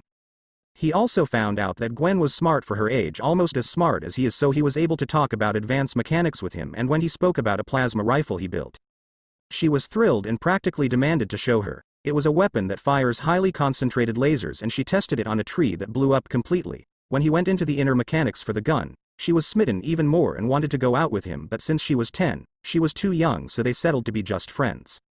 Meanwhile, Ben was on his way to mastering his version of Hotspot that he decided to name Heat Blast, and he was making fine progress for someone who recently got the device, but he wasn't able to complete the training as the radio signal picked up a police transmission complaining of a burning house not far from where they currently were, so they got in the RV and left the area to help the police. In the burning house, the house inside was burning with an intense heat. 2 civilians were trapped underneath a burning house. The roof was about to fall on them, but it was caught by a heroic Ben that arrived on time as Heat Blast looking down on his rescue, who were looking at him with awe. "Who are you?" the boy asked, being protected by his mother, seeing Heat Blast hold on the piles of wood that was about to fall on them. "Don't worry. I am here to help," Ben said. Then he scorched the wood he was holding before sucking the fire around them, creating a path for them to follow once a door was seen. As Ben mentioned the okay, the kid rushed to the door and reached the stairway leading down and out of the house, but as they were about to move further, it collapsed, freezing them in tracks. Ben looked around and spotted a window this way, he said, and they were escorted to the window, where Ben created a vortex of fire surrounding them, safely transporting them and himself out of the building to safety. "I am sure you all want to thank me, but really it's all in a day's work," for Ben spoke to the odd crowd in front of him, that is, until he saw something that caught his attention. "No way. A gold sumo slammer card." He exclaimed in awe at the golden cards. He saw the boy he saved earlier and immediately went to his side. "Where did you get it?" he asked. "I found it in a box of sumo slammer cereals," the kid said to the fire monster beside him, confused as to why it would want one of these. "Yo, Heat Blast. Stop messing around," Naruto said as the rust bucket pulled up with Max and Gwen in tow. "That was a distraction. The robbers are on the run." Ben got up on it, he said, and with arms aimed on the ground, he took flight and followed the RV as it was on the move, leaving a confused group of civilians behind. Later, they were trailing behind the robber's car with Ben flying above and the RV directly below him and behind the other car. Ben then flew over to the other car and landed on the roof of it with a thud, startling the drivers in it. "What the hell was that?" Robber 1 asked his partner, who looked outside to see a rust bucket chasing them. "I don't know, man, but there's an RV chasing us," Robber 2 said to 1. His partner just sped on, trying to lose the van behind them, unaware of the fire being above them, that is, until the roof of the car was ripped open and Robber 2 was dragged off his seat, causing his partner to forcibly stop the car, sending Ben flying at the unexpected stop, crashing hard to the fence in front of him with Robber 2 on his hand. "Ouch. Now that was not what I was going for," Ben said as he got out of the rubble, holding the knocked out robber on his hand before setting him down. He heard a click and saw the driver out of the car holding an AK-47 aiming at his face. "You gotta be pretty stupid to think that'll stop me," Ben said, and he aimed a small fire at the gun that melted it, forcing the robber to drop it on the ground because of the heat. "Now I am gonna have to ask you to get on your knees with your arms behind your back." And the robber, seeing no other alternative, just followed the order, but then as he got on his knees, he heard a beeping noise over some police sirens and saw a red flash. "Hey, you're just a kid," the robber said as he saw a transformed Ben behind him, seemingly ignoring the fact that the Omnitrix disappeared. Ben got into the Go Ken fighting stance. "And I can still whoop your butt," he said to the robber, who growled, and as he was about to get up and attack the kid, he heard cars pulling over and felt tased before he was knocked out cold. "Secure the other one, tie them up and take them to the cars," the chief police said, and looked at Ben, who sighed in relief. "It's safe to go home, kid. By the way, love the way you held your own on a superior opponent." "Thanks," Ben said, and with that he went to the corner of the street to enter the RV with his family waiting for him, telling Max to stop at Mega Mart to get some cereal in there. Meanwhile, in an apartment block, the door was opened and a person walked inside the apartment, pisses that the owner of this apartment hadn't paid his dues. That's been over 6 months. As he walked in, the apartment looked creepy, filled with animals of different kind, all in a protective glass. "Phew. Smells like a zoo in here," the man said as he continued to walk to the person he was looking for. That was until he walked into an empty cage that caught his attention. He was examining it until a frog came out of the log that startled him a bit. As this was going, he didn't notice the shadow that was creeping up behind him until the owner spoke. "How did you get in?" the owner demanded, scaring the manager into a mini heart attack. "Passkey," the manager said, fixing his tie. "I am still your landlord, remember? Maybe not, since your rent is 6 months past due," he ended. "All my funds go into my research," the scientist said. "Now get out. You're disturbing me," he yelled, pointing to the door. "Looks like you were disturbed long before I got here," the landlord said. "Listen, Doc. You and your furry friends are out on the street unless you pony up the green." He held out his hand, hoping that Animo, the resident, will pay for it. Pony up. Interesting choice of phrases. Animo said, picking up a frog from its habitat. You must be an animal lover. Then you're going to love this. He dropped the frog on the floor and went to pick up a helmet with 2 horns on it, something that caused laughter from his uninvited guest. What's that? You a member of the Moose Lodge or something? The landlord said. This is my transmodulator. Animo explained, pointing to the device that was strapped on his chest. Phase 1. It creates and accelerates mutations at the genetic level, he smugly stated and turned the dial on his chest. Observe. The device charged up and shot a red beam from each horn, aiming for the frog that was in the range of its attack. In a flash of red light, the frog grew, nearly reaching the roof of the room. He looked bigger and had 2 sets of eyes, one directly above the other, and a pair of horns on its head. The frog swallowed the landlord in a gulp, and Animo couldn't resist. I am sorry. I can't hear you, but it sounds like you got a frog in the throat, or should I say it's the other way round. He began to cackle louder as the mutated frog spat the landlord out of his mouth and into the wall, knocking him unconscious. Picking up a bit of an old newspaper clipping, Animo said, I am so close to getting what is rightfully mine. All I need is a few lousy components and I'll be able to finish my work. So whether your need from hairspray to electronics, Animo suddenly heard a peppy commercial on the TV, where it explained about the new Mega Mart that opened up. Seeing this, drive, Animo said, ah, just what the doctor ordered. With the Tennysons, Naruto, Ben, Gwen and Max were walking in a superstore, with Max pushing the trolley and Ben looking left and right, excited at the items he was seeing. Ben spotted the aisle he was looking for, the cereal aisle, and he then rushed to pick up the first box of Sumo Slammer cereal he found. Sumo Slammer cards, cool. Ben exclaimed as he saw it on the prize section of the box. He had a mischievous smirk on his face as he saw Max and Gwen were busy looking for food while Naruto was in the electronics section. He looked at his Omnitrix and a plan formed in his head. With Naruto was just browsing through the electronics section, wondering on how far Ben had progressed in his training. He was impressed at how Ben was able to improvise with Heat Blast, and when he mastered how to control his flames, he was proud. Now he was thinking of what alien he should train next and what alien he should unlock as a gift should Ben master 5 of his aliens. Gray matter. No, he doesn't need any familiarization with him. How about Ghost Freak? No, I just get this odd feeling whenever Ben turns into that alien. And what was it that Azimuth said about ectonerites? I'll think about it when I have the time. Now who should I train next? He was forced out of thought when Gwen asked his grandfather a question. No offense, Grandpa, but can we have a normal dinner for once? That now got him to remember that he needed to buy some real food and hide it from his grandfather, so he went to the pasta section of the store and quickly selected pasta and then trailed off to the canned food section to pick up some spices for the sauce he was going to use. He paid for the item and sealed it in a scroll, pocketing it, and when he passed the cereal section, he saw Gwen holding a small gray toy that moved on her arms, hidden at her back, talking to the store manager. He walked over to them and asked, is something the matter? Yes. The store manager said, this young lady over here thought that it would be a good idea to open these boxes of cereal spread all over the place. He motioned to the mess around them and Naruto knew instantly it was Ben that did it and sighed. I'll handle it from here and pay for the boxes, Naruto said, and the manager smiled in appreciation. Before he left, they heard a beeping noise and Gwen decided it was time to have payback, so she let Ben fall to the ground as Gray Matter. Why did you have to do that? Gray Matter asked in a squeaky voice before a bright light occurred and Ben was seen in the place of Gray Matter holding his injured ass. Ben, Naruto said, warning him, sorry, won't happen again, I swear, Ben said, knowing that his brother can be scary at times. Naruto sighed and motioned for them to gather the boxes while he went for Grandpa. Later, by the cash register, Naruto was just bringing out his wallet, irritated that he had to pay for what his idiot of a brother did. Ben was scowling that he didn't get what he wanted and Gwen was beside Naruto, annoyed at Ben also. Max was just confused as to how this happened. As they were about to pay for the items, they started to feel mini quakes and the store started to shake, forcing the manager to hide under the table in panic. Crash! The wall beside them exploded, and as the smoke cleared, it revealed Drive, Animo on Hit Frog entering the store. Whoa, an odd, Ben said while Gwen and Max looked surprised. Naruto, not so much. Animo ignored them and looked to the electronics section. He jumped down his frog because he found what he wanted and went to claim it, but Ben wasn't standing for any of that. Hey. What are you doing? He asked the Drive, as he stole the items while the rest of his family tried to shut him up.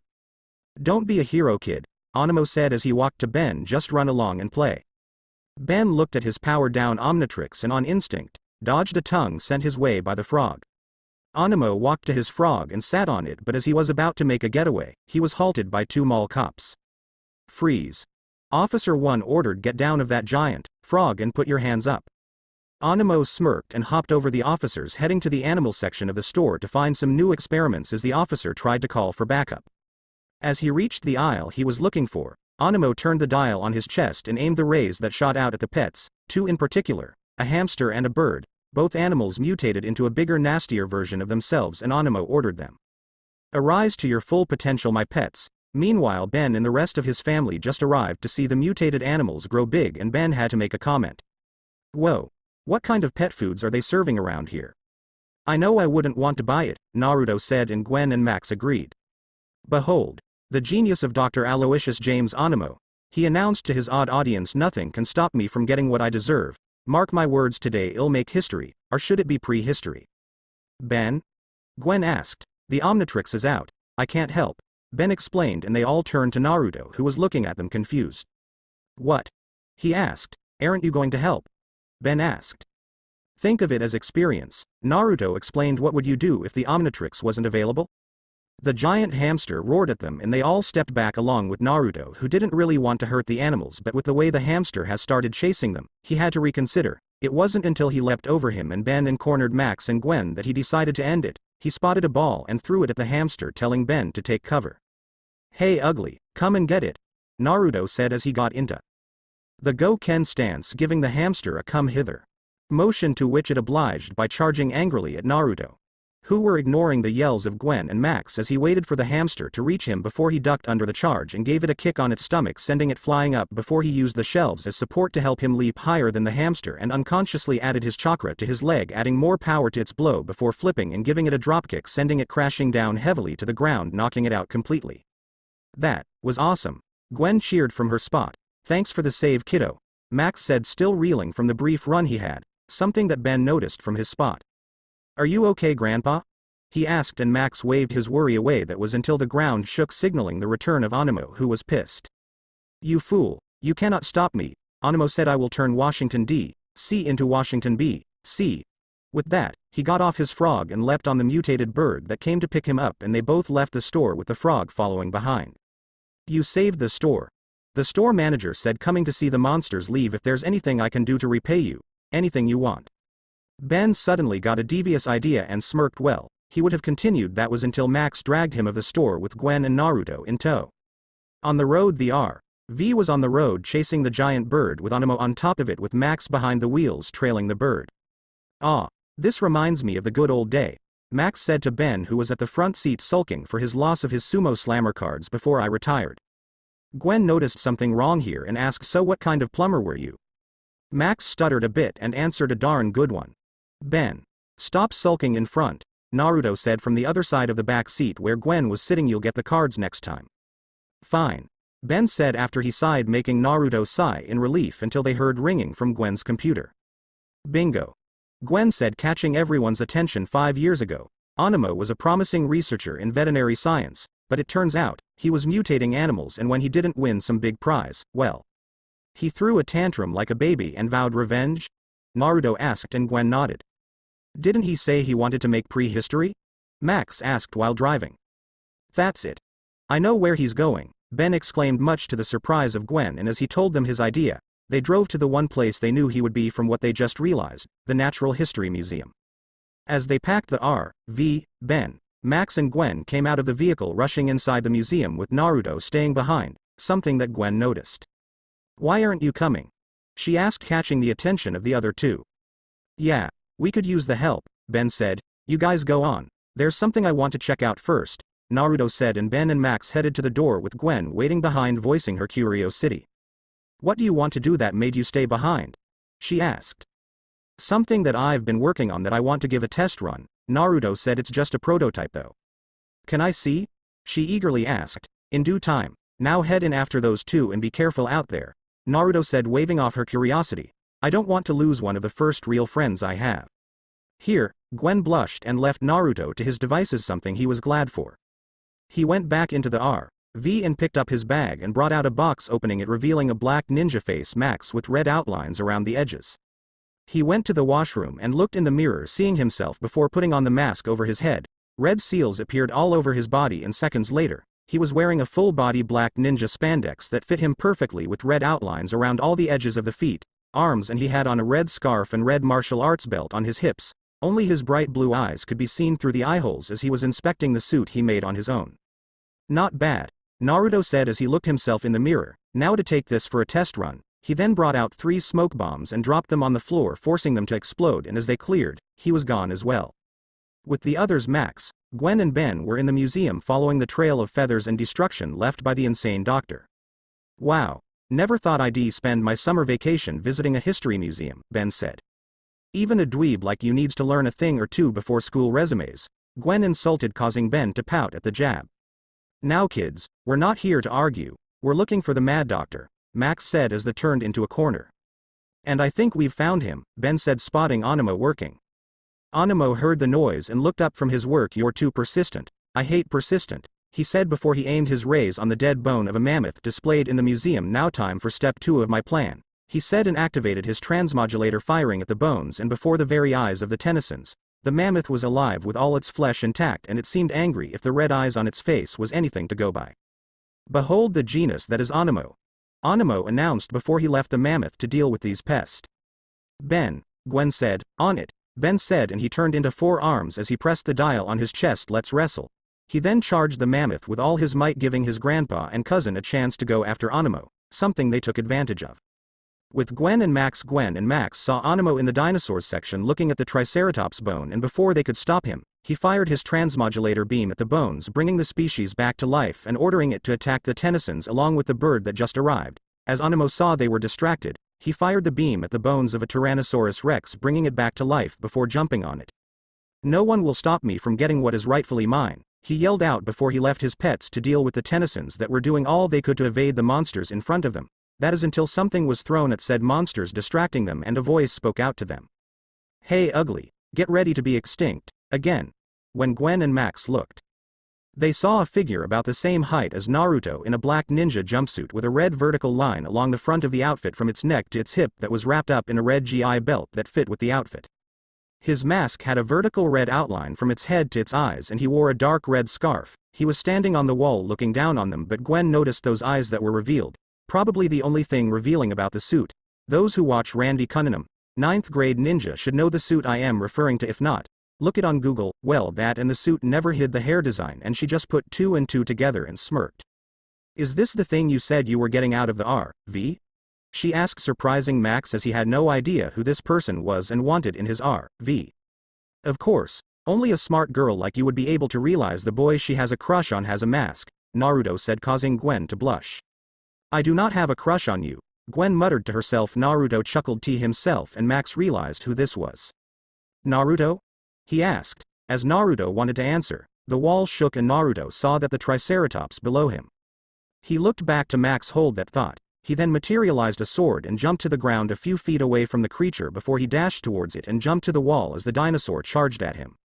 He then readied his sword and jumped from the wall, landing in front of the Triceratops before his sword started to hum. He closed his eyes in meditation as time slowed down when the Triceratops charged at him again. When Naruto opened his eyes, he was behind the Triceratops in a burst of speed. As he materialized the sheath, he gave the sword a 540 spin before slowly sheathing it with a cling, simultaneously calling out the name of the skill set.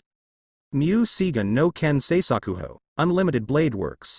The Triceratops burst into tiny pieces as deep slashes appeared all over its body, getting rid of it completely. The bird saw this and went to attack Gwen, that was currently amazed at what she and her grandpa saw, but noticed the bird moments later and picked up a staff before using it to attack the bird.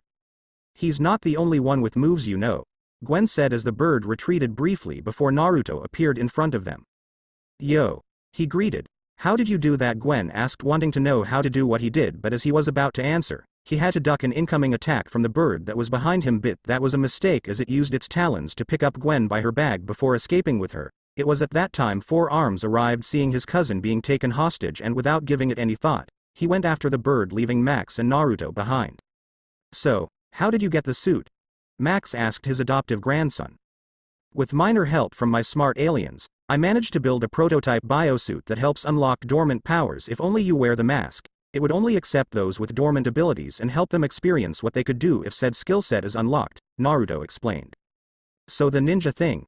Max asked. My chakra's all but gone. He doesn't know it's healed yet, but I am the result of 2 powerful ninjas, even though I despise them so very, very much. Naruto said, and instantly, he knew who Naruto was referring to. Why don't we go help Ben and Gwen? Max suggested later, and Naruto agreed before he pulled off the mask, and one seal work later, he was back to his civilian attire. Later, Ben was lying in a crater created by his alien form as he failed in catching the bird, letting it fly away with his cousin. He got up and out of the crater only to see the RV stop in front of him with Max looking at him. Did someone call for a taxi?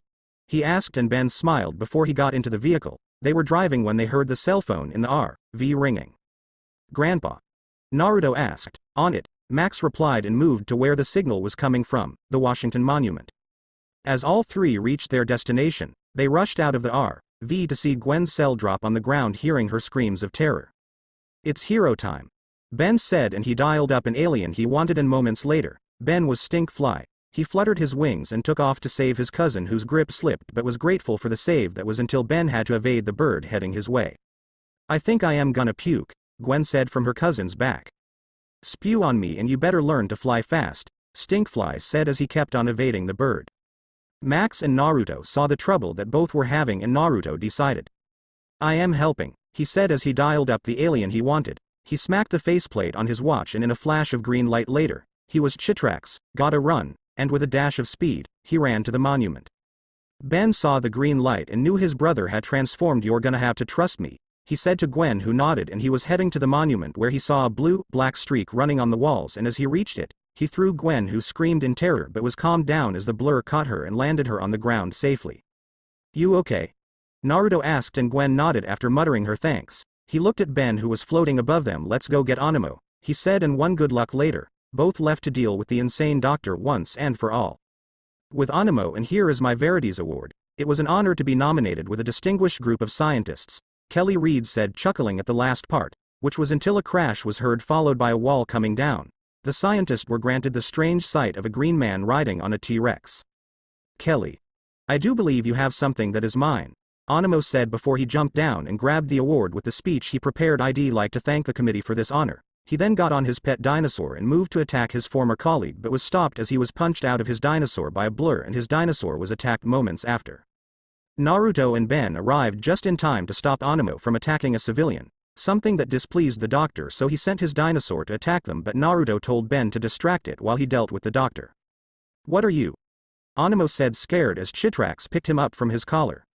Your one-way ticket to defeat, Naruto said before he knocked Anemo out and grabbed the transmodulator from his head and crushed it with his hand, sending a shockwave of energy around a 250-mile radius. The mutated animals returned to their original form, and Anemo was captured by the police, currently on his way to jail, all the way screaming his revenge on the one that stopped him.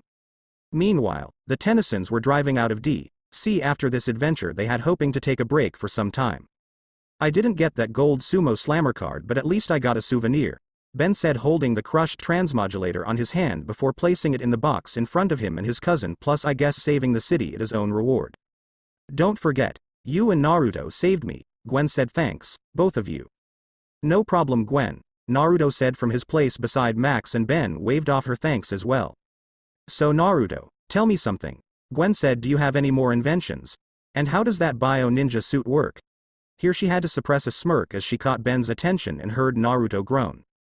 Ninja suit? Ben asked his brother, who had to look back and glare to a smug Gwen before he sighed and explained to his family. This was going to be a really long summer. How did I get myself into this mess?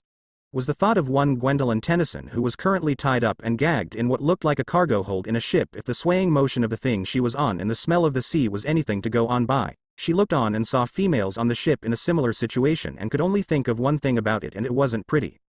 She wondered how Naruto and Ben were doing, as she was sure Naruto would notice she was missing, and Ben would most likely not, because of his idiotic short attention span. It was 3 days after the squabble with Anemo in D.C. and Naruto was busy training Ben in his alien forms. They were working on XLR8. Most times, he and Ben would go on races across the continent to get Ben used to the Kineseleran speed, and she decided that she'd take a stroll. They were a few cities away from D.C. and she was bored and wanted to explore the library they had here, but when she made a wrong turn, she was trapped, and when she wanted to leave, she was cornered and captured. The men had something like headbands on their arms and said something about a gato, something she had a fishy feeling about. She was about to move when the door opened to reveal a man with black hair that reached his shoulder. He had black eyes and that arrogant smirk on his face, On his back was a sword in its sheath over a black short-sleeve shirt and wore blue-black trousers and a pair of dark blue sandals. He crouched down at her and sneered, picking up her chin with his finger. "Looks like Gado's going to have a field time with you guys, and he'll be swimming in the best things money could buy once we sell off you sluts," he said, and violently let go of her head to hit the solid ground below. He stood up and looked around the room to the women who were cowering at the mere sight of him. "Well, be arriving the port soon. So if I were you, I'd put on my best makeup to impress your buyers, but wait, you can't because you're tied up, ha ha ha ha ha." He was chuckled as he left the room, and Gwen prayed that someone would come save her from this horror. Meanwhile, as Gwen was being held hostage, in the office of Minato Namikaze, the fourth Hokage, he was looking at the ninja team of Team 7 with current team members, Uchiha Sasuke, the last member of the Uchiha clan since his mother was in a coma, and the current Rookie of the Year, Haruno Sakura, his #1 fangirl, and Nami Uzumaki Namikaze, the current heir to the Uzumaki clan and the holder of the yin part of the Kyuubi no Yoko's chakra. Ever since Naruto left Konoha, word got out on what happened and how he treated his own son. The daimyo of Fire Country heard about it and decided to come to the village to not only give a piece of his mind but also draw back some of the funds handed to Konoha, because he was disappointed in how a village would treat the boy, and the villagers were not happy when it was announced, saying the demon deserved it. Kushina was only steps away from breaking off their marriage until she was promised a change of behavior from both him and Nami and better ruling of the village from now on, and since he said that the village had changed, now the villagers were all getting fair treatment, and he removed the corrupt civilians from the council and also shot down some store owners that were overpricing his son and replaced them with less competent store owners. He also decided to change up the academy curriculum, increasing the amount of physical abilities, adding tree and eater walking to the final year of the academy brochure, and introducing elemental natures there, as well as helping each final year know what their elemental nature is. When he found out that Nami had one for wind and water, he was excited. He knew he would have to now up her training if she wants to be the Hokage of their village and protect it like her father before her, and if possible, apologize to her brother for the way she treated him. Nami was another thing that surprised him with the change of her character, but he was willing to bet Kushina's punishment had something to do with it. She was a spoiled brat, and it pained him that it took Naruto leaving for him to realize it, and he was even more ashamed when he found out he was part of what spoiled her in the first place. That was when Kushina and he decided that she would be leaving on her own for 6 months just to give her a taste of what her life would be like without her parents, and he gave his daughter another special assignment: henge into Naruto and find out what his life was in the villagers that made it unbearable so that he can do something about it. At first, she refused it, but then relented after she was told the reward, so she had to henge into her brother, not knowing the disadvantages it would bring to her. Nami's first half of the punishment, according to her, was unbearable. No body to support you, living on your own after your friends abandon you for the lack of fame, and so on. It was even worse when she had to henge into Naruto, but then she had an epiphany after seeing the way he was treated and decided that from then on, she would change from the better, and if she could, apologize to her brother for the way she treated him in the past, and had a serious talking to her friends that had gotten back with her after their release from their parents about the way they treat her brother. He himself knew he had a lot of making up to do once Naruto's been returned. Besides, that power he used to defeat Kakashi and the rest of the Anbu, it would be useful in the village, so he needed to know where he got that from. He looked at Sasuke and was disappointed in how he had changed from the sweet little boy they all knew into the arrogant prick before them. Ever since the death of his clan and the hospitalization of his mother, he seemed to shut himself up and was on a one-way path to revenge that Minato knew won't end well. It also didn't help that he had fangirls that helped boosted his ego too, and he had no real idea why the elders placed Sakura on the same team with him. Now he and the rest of his team were standing before him, and Minato started to talk. Team 7, it is with great honor I assign to you your first C-rank mission. Given your track records on how well you complete the D ranks assigned to you, I have high expectations that you will complete this mission with the utmost efficiency, he said, and the team puffed their chest in pride, and the Hokage continued, I think it's time I sent in the mission. He then pressed a button on his desk. Please send in the guest. Hi Hokage-sama, the secretary said from her workspace, and the door opened to reveal Tazuna, a drunken old man who smelled of liquor and bad breath. What is this, a children's party? Tazuna insulted as he saw the place reek with children, or more like the meeting of the clowns with the variety of hair colors and style around here. Team 7 started to get pissed off. We have the duck butt hairstyle. As if that's not freaky enough, then there's the one with the tomato head and the one with the wide forehead that I am sure inside it is a very tiny brain. It took all of the Anbu in the room to hold down a vengeful Nami and Sakura that were calling out for blood at the audacity of this man. Minato meanwhile sighed at the display that his ninja were showing, but he can't blame them. After all, they are just kids that are made to kill. This is Tazuna, the man that you're supposed to escort in this C-rank mission. Your duty is to protect the bridge builder from any outside threats that may interfere with his journey back, Minato explained. But what threats could a bridge builder pose to anyone? Nami asked. Let me give you an example, Kakashi said, not knowing that he was about to give out the entire mission specs. Say a tyrant took over a small country that runs a shipping industry. Said tyrant wouldn't want anything blocking the ships from its paths. Ships that carry in them illegal items, of course, and say someone like Tazuna here were to build a bridge for whatever reason, maybe to allow access for trade to other countries near his village. I don't know, Kakashi explained. The tyrant gets word of this and sends mercenaries to end the life of the builder that wants to block his trading route, Kakashi explained, not taking note of the slight twitching coming from Tazuna as he was giving his example, but Minato noticed it. Oh, I get it, Nami said, then looked to Tazuna. Looks like we have a mission that needs to be dealt with in the utmost proficiency. Sasuke said, not caring for anything else except for power to kill his brother. When you put it that way, it does make sense, Sakura said. Good, meet me tomorrow at the front gate at exactly 7 a.m., Kakashi said, and he left with a shushin, leaving the others in the room to leave the office except Nami, who suddenly had a sad expression on her face. Do you think we'll find him? Nami asked in a hopeful tone, knowing her father knew who he was referring to. I don't know, Nami. What are the chances that we'll encounter Naruto in this mission? Minato asked, looking at the only picture they had of Naruto. I just hope he's okay wherever he is. I just want to tell him how sorry for how much of a bitch to him I've been, but we can all hope, Nami said, sighing in the end of that statement, wishing she knew where Naruto was so that he could come home and they can be a whole family once more. Unknown to them, it would be a long day in hell before that happens. With the Tennysons, that's it, Naruto said, startling Ben, who was browsing through his list of aliens. What's wrong? Ben asked his big brother. Gwen hasn't been here all day and it's already dawn. Nighttime, we need to search for her, Naruto said. Who cares? She's just a dweeb that gets on my back, Ben said. She'll be fine. I for one do love the peace and quiet.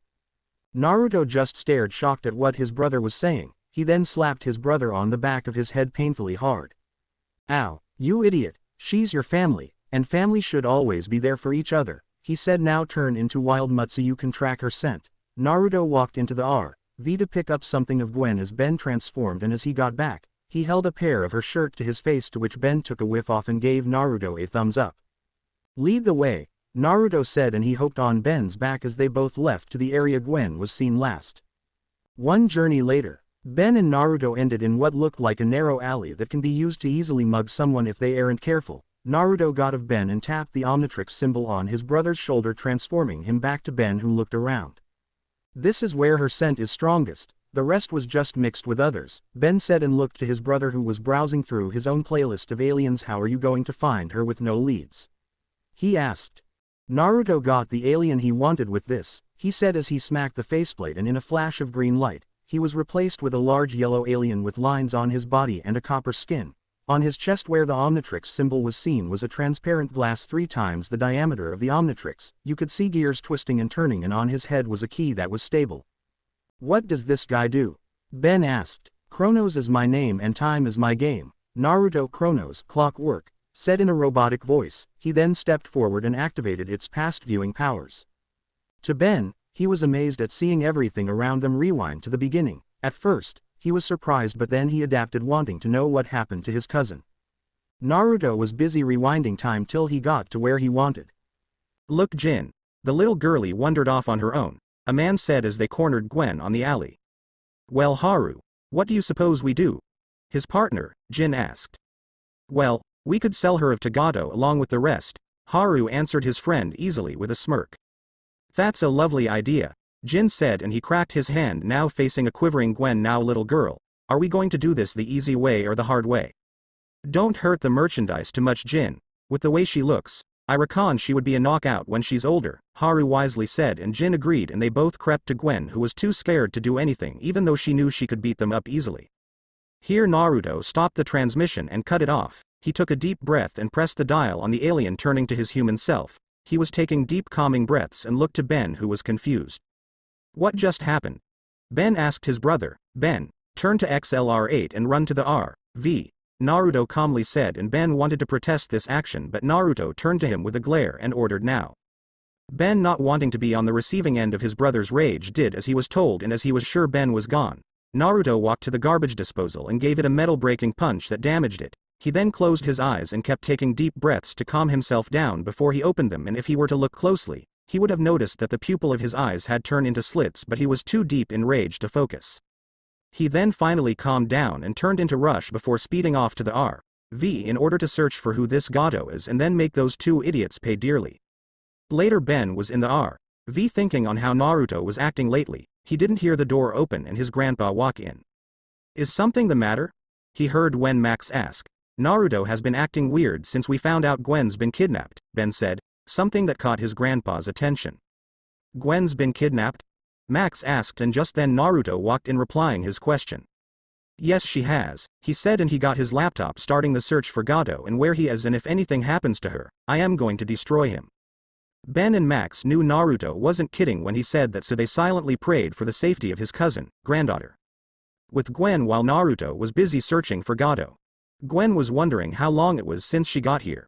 Currently, she was in a room with the same hostages from before and some other that were new to her. She knew that some of them had worse conditions than her because of the way they looked and the defeated look on their faces, and this only sparked her decision to leave immodestly, but for the life of her, she couldn't get these chains to budge off, but she couldn't, so she had to sit as one of their watchers walked in and grabbed a struggling hostage with them out of the room to do who knows what with her. Gwen, for the first time in her life, had never been so scared for her safety than she was at the moment. As she tried to get off the bindings, she wondered if Ben even noticed that she was gone. He probably wouldn't care, but she knew that once Naruto knew, he would come to the rescue, but that didn't stop her from trying to free herself. She knew that she had to get out, else be treated like an item only meant to be sold, something that didn't sit well in her book. Area: Elemental Nations, location unknown. 3 days later. It's been a week since the mission for Team 7 was assigned, and things were surprising to say the least. If they knew that Kakashi were this good in predicting possible outcomes in a mission's future, their team would have been swimming in higher rank missions, or the village would be more prosperous than it was since the daimyo cut the finding from it. So far, their mission was to escort the bridge builder to Nami no Kuni safely, something that they thought was going to be easy. That is when the first quarter of the journey was reached and they had to face the illustrious duo that is the Demon Brothers, hiding under a pathetic illusion that only one as useless as Sakura couldn't see. Later, they interrogated the builder as to why he was being pursued by dangerous shinobi, and once they got the answer, they decided, after a vote, to continue on the mission, but not before calling back up, something Pakun was used to do. As they continued the journey, they encountered Zabuza Momoichi, the demon of the hidden mist, and the battle between Junin begun, something that was way too intense for them, but they knew that their teacher would win, and that was proven only after some tag team work between Sasuke and Nami was engaged in order to free Kakashi from the water prison he was trapped in earlier.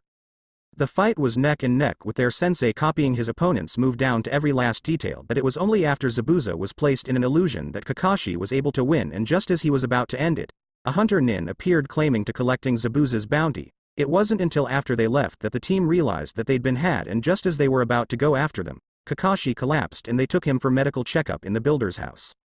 They estimated that it would be 1 week before Zabuza was able to move on his feet again in the builder's house after they introduced themselves to the rest of Tezuna's family, Inari, his grandson, and Tsunami, his daughter. Right now, Sakura and Tsunami were preparing for dinner once a knock was heard on the door. Tsunami excused herself and went to open the door, and she was face to face with the most disturbing specimen of a man the world has to offer. What a youthful evening it is. I am Might Guy, Konoha's sublime green beast of prey, and I, along with my team of youthful genin, are here to assist my eternal rival and his team of genin in this most youthful C-rank mission. A booming voice that sent chills down the crippled Kakashi's spine said from the door, and as he turned, he nearly had a heart attack from who was standing. Sure, he had heard the name before, but he just wanted to make sure that it was not who he thought it was, but he was surely mistaken as he saw the person on the door. Guy was a tall man that had a bowl head haircut and a wide smile on his face. He had on a green jumpsuit with his headband on his waist and a pair of orange leg warmers on each leg. He also had on the traditional Junin vest, opened completely. Behind him, where his genin, the one that stood out the most was his mini-me, a kid that dressed exactly like him except the jacket. The other two were okay in terms of dressing. The female member of the team was wearing a simple pink Chinese dress with green trousers that showed her figure. She had her hair tied in buns and had a pair of round brown eyes, and she had her toolkit strapped on her right leg like most shinobi do, and she wore her headband on her head. The other male member of the team was a Hyuga. He had the traditional hairstyle of the male family along with their white eyes. He had on a brown long-sleeve shirt with straps and a pair of brown shorts. He had his headband strapped to his forehead and wore the normal blue shinobi sandals that all shinobi wore. Trio of genin were Rock Lee, Tenten Fujin and Neji Hyuga, the students of his self-appointed eternal rival. Of all the people they had to send, Kakashi muttered, but unfortunately, Guy heard and looked over Tsunami's shoulder. "Hello my youthful rival, how are you on this glorious evening?" He greeted, earning a wince from how loud he was. Kakashi just ignored him and started reading his book, something that got twitches on the females' faces before he finally said, "Huh, did you say something? Curse you and your hip cool attitude, my eternal rival," Guy said as he started ranting of the unyouthfulness of his rival. Lee was watching his sensei in awe, marveling at how his sensei was, but Tenten and Neji just shook their head in annoyance at the display before apologizing for their sensei's act. "Sorry, our sensei can get eccentric sometimes, I hope it's no bother to you," the female, Tenten, said to Tsunami, who waved it off. "No worries, I can deal with it," Tsunami said with a smile. "Fate decided to let our current mission quickly come to an end in order to help the team of pathetic weaklings currently guarding you," the white-eyed Hyuga said, which earned him a smack at the back of his head from his female comrade. "What Neji is trying to say is that we were sent as backup to help Team 7 in their current mission. Hope that we're not imposing too much," Tenten said in place of her teammate, and Tsunami had to thank the gods that there was at least one sane person on the team. "Please, do come in, we were just preparing for dinner," Tsunami said, and she moved herself out of the way and allowed Tenten and her team to enter the house. The team stepped in after they thanked Tsunami for her hospitality. Luckily, Sakura left earlier to go fetch her teammates from their training, unknowingly avoiding the weirdness that is Team Guy, but Kakashi wasn't so lucky. Later, Sakura, Nami and Sasuke just came back, with Sakura dragging the other two from an intense sparring session. Their clothes were messed up to continue, so they had to go back to get changed and get something to eat before heading to sleep. They encountered Team Guy, something that was a weird experience for them, especially for Sakura because of the weird boy that declared her love for her and demanded that they go out. Something she refuted immodestly because of how ridiculous it sounded. Dejected, the boy decided to try again until his teammates put a stop to it, apologizing for his attitude. Something Sakura greatly appreciated, and once they settled down, they all had dinner and had to turn in for the night, but not before meeting the brooding Inari, who snapped at the way they were acting. Something that Neji didn't appreciate, so he decided to give the boy a piece of his mind and comment on how useless he was being at the moment. Lee didn't appreciate the put down, so he scolded his teammate while Tenten had to console the young boy. Seeing the young boy reminded Nami of her older twin brother. That's why she left the room quickly, so as to avoid the pain it brought her, and she didn't want her teammates to see her cry. Sasuke also had to leave because of how annoying the brat was being, and seeing Sasuke leave fueled Sakura's desire to leave as well. The others noticed Team 7's imminent departure and decided that it was time to leave for the night, so they bid everybody their good night. With Nami, the following morning, Nami was waking up from her sleep in this area that she found, an area filled with white flowers and trees. It was very beautiful to the naked eye at sunrise. She looked to her left and saw a very pretty boy walking into the field with a basket of flowers. "Good morning," the boy said as he saw the field was occupied already. "Good morning, my name is Nami, what's yours?" Nami asked. "I am Haku," Haku introduced. "What are you doing here early in the morning?" he asked. "Just needed to cool off from something that depressed me last night," Nami said. "Are you a shinobi?" Haku asked, seeing her headband tied on her head. "Yup," she replied cheerfully. "I want to be strong to be the Hokage of my village," Nami said. "Why do you want to be Hokage?" Haku said. "Because by then, I would have had the power to help look for something," Nami explained, thinking of how her father won't allow her to go on her own to search for her brother, how she was stopped time and time again from leaving. "Why settle with that?" Haku asked, and Nami looked confused. "Why not use the power you have to protect those precious to you? That is the way to become strong, because the emotion needed would help strengthen your resolve," Haku explained. Nami just looked dumbfounded. "I never thought of it that way," Nami said as she walked to him and both started to pick herbs. During the exercise, they both exposed some of their secrets to each other, comfortable with the setting that was provided, and by the time they finished talking, they were done. "Thanks for the advice, I'll be sure to follow it," Nami said as they got up, helping Haku prepare to leave. Haku turned around, waving the thanks away, but before he made the fourth step, he turned around. "By the way, I am a girl," Haku said as he left a dumbfounded Nami behind. "There's no way," Nami thought as she saw Haku walk with a sway of her hips as if to enforce her point. That was just borderline creepy. With the Tennysons. By the time Naruto decided to start searching for Gato, Ben was secretly twinkling with his Omnitrix, twisting and turning it from side to side trying to find out its secrets. Naruto told Ben to leave if he couldn't stay quiet, so he did, leaving Naruto in peace. By the time Ben left, Naruto was close to finding about Gato using his computer. He got the general area on where he should be located because of the businesses he's been doing, and his computer pointed out that most trade under his name originated from the Bermuda Lake. As he searched further, he got a satellite view of what was called the Bermuda Triangle. It was surrounded by a strange magnetic field with mythical properties that seemed to cause ships and other vessels disappear. Naruto closed his computer and thought that he should go inspect it, unaware of the spy that was looking in on him, but he decided to do it in the morning, hoping Gwen will be alright, and called Ben back in, who had a mysterious grin on his face. That was the night before. Currently, Naruto was standing in a port looking at the sea, coordinates of his destination locked in his head. He knew where he was going and didn't like it one bit. That's why he left before Ben woke up, because the place he was currently heading off to was really dangerous for him. He was dressed in brown long-sleeve pants and a black short-sleeve shirt with an orange short-sleeve jacket with a hood over it.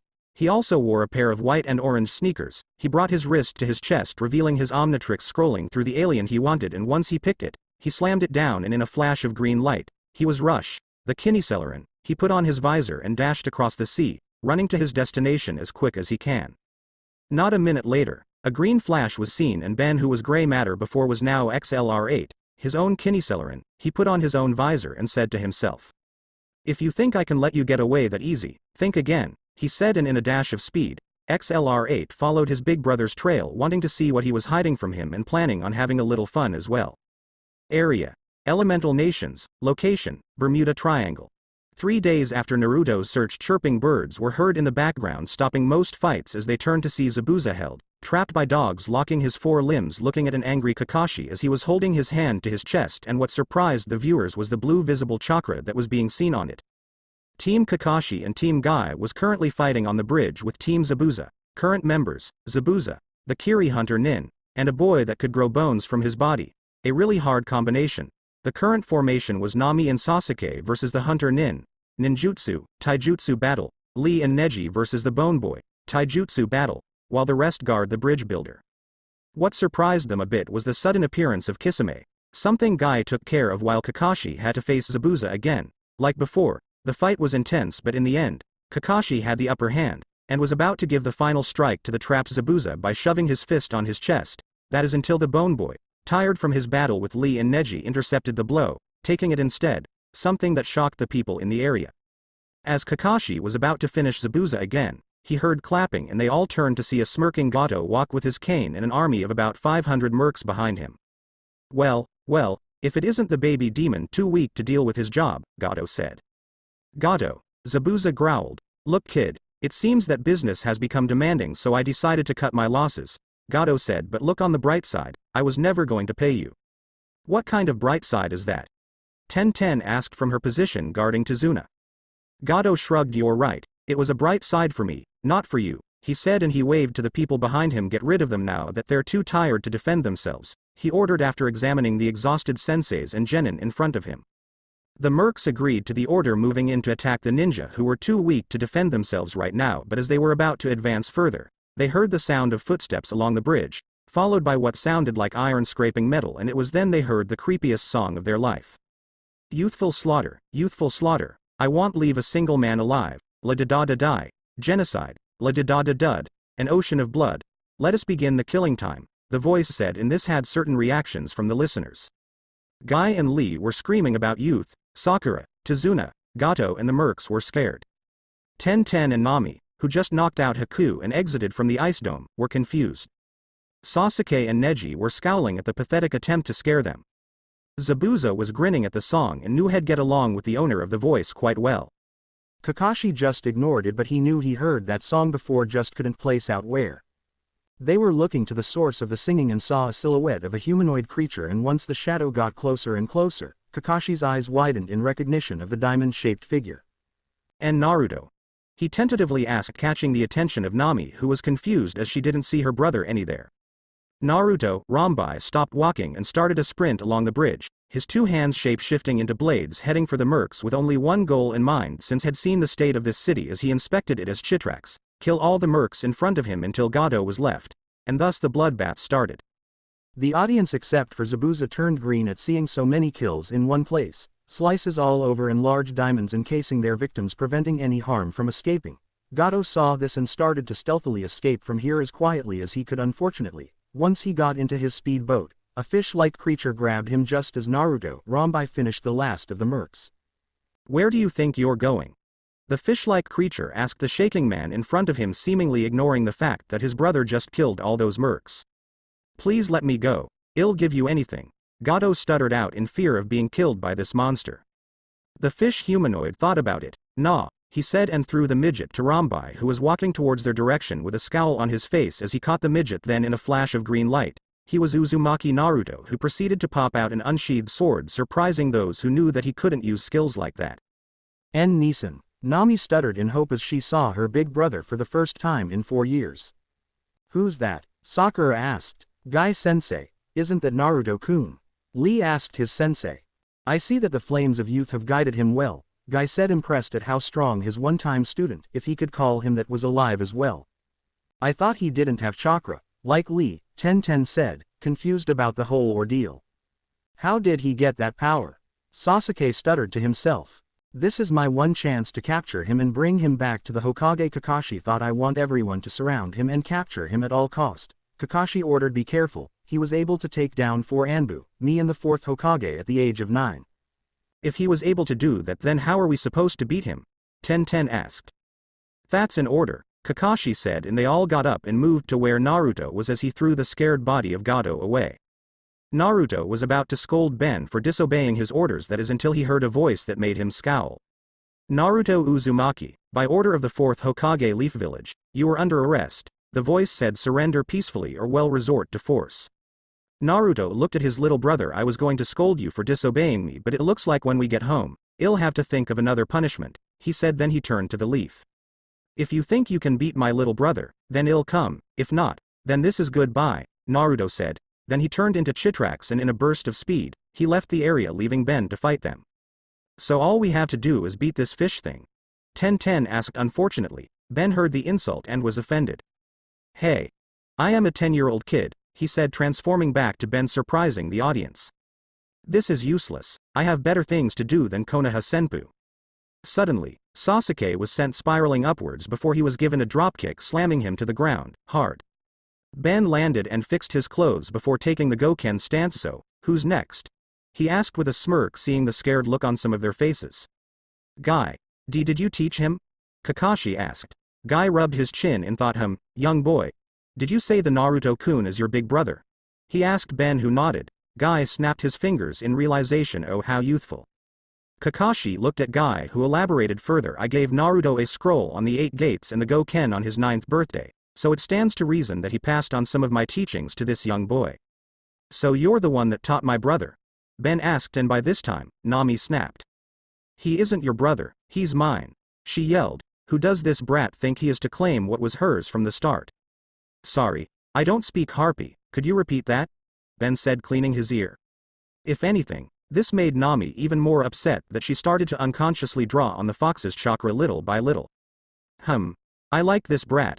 Zabuza said he handled the Uchiha kid easily, and if he did that to the so-called Rookie of the Year, I wonder what hell do to the rest. Unfortunately, nobody heard Zabuza. He used this given opportunity to go and pick up the knocked-out body of Haku before vanishing with a water shushin, leaving the leaf to their business. This is worthless. Unfortunately, the Uchiha was too weak to escape his fate of being too weak to defeat a 10-year-old, but fate is on my side tonight, Neji said with a serious expression. Okay, you know what? Screw this, Ben said, and he picked the alien he wanted from his watch as the faceplate rose and slammed the faceplate down, and a minute later, he was heat blast. I am really miffed about being treated like I am weak. He then created fireballs on his hands. Let's see how weak I am after this.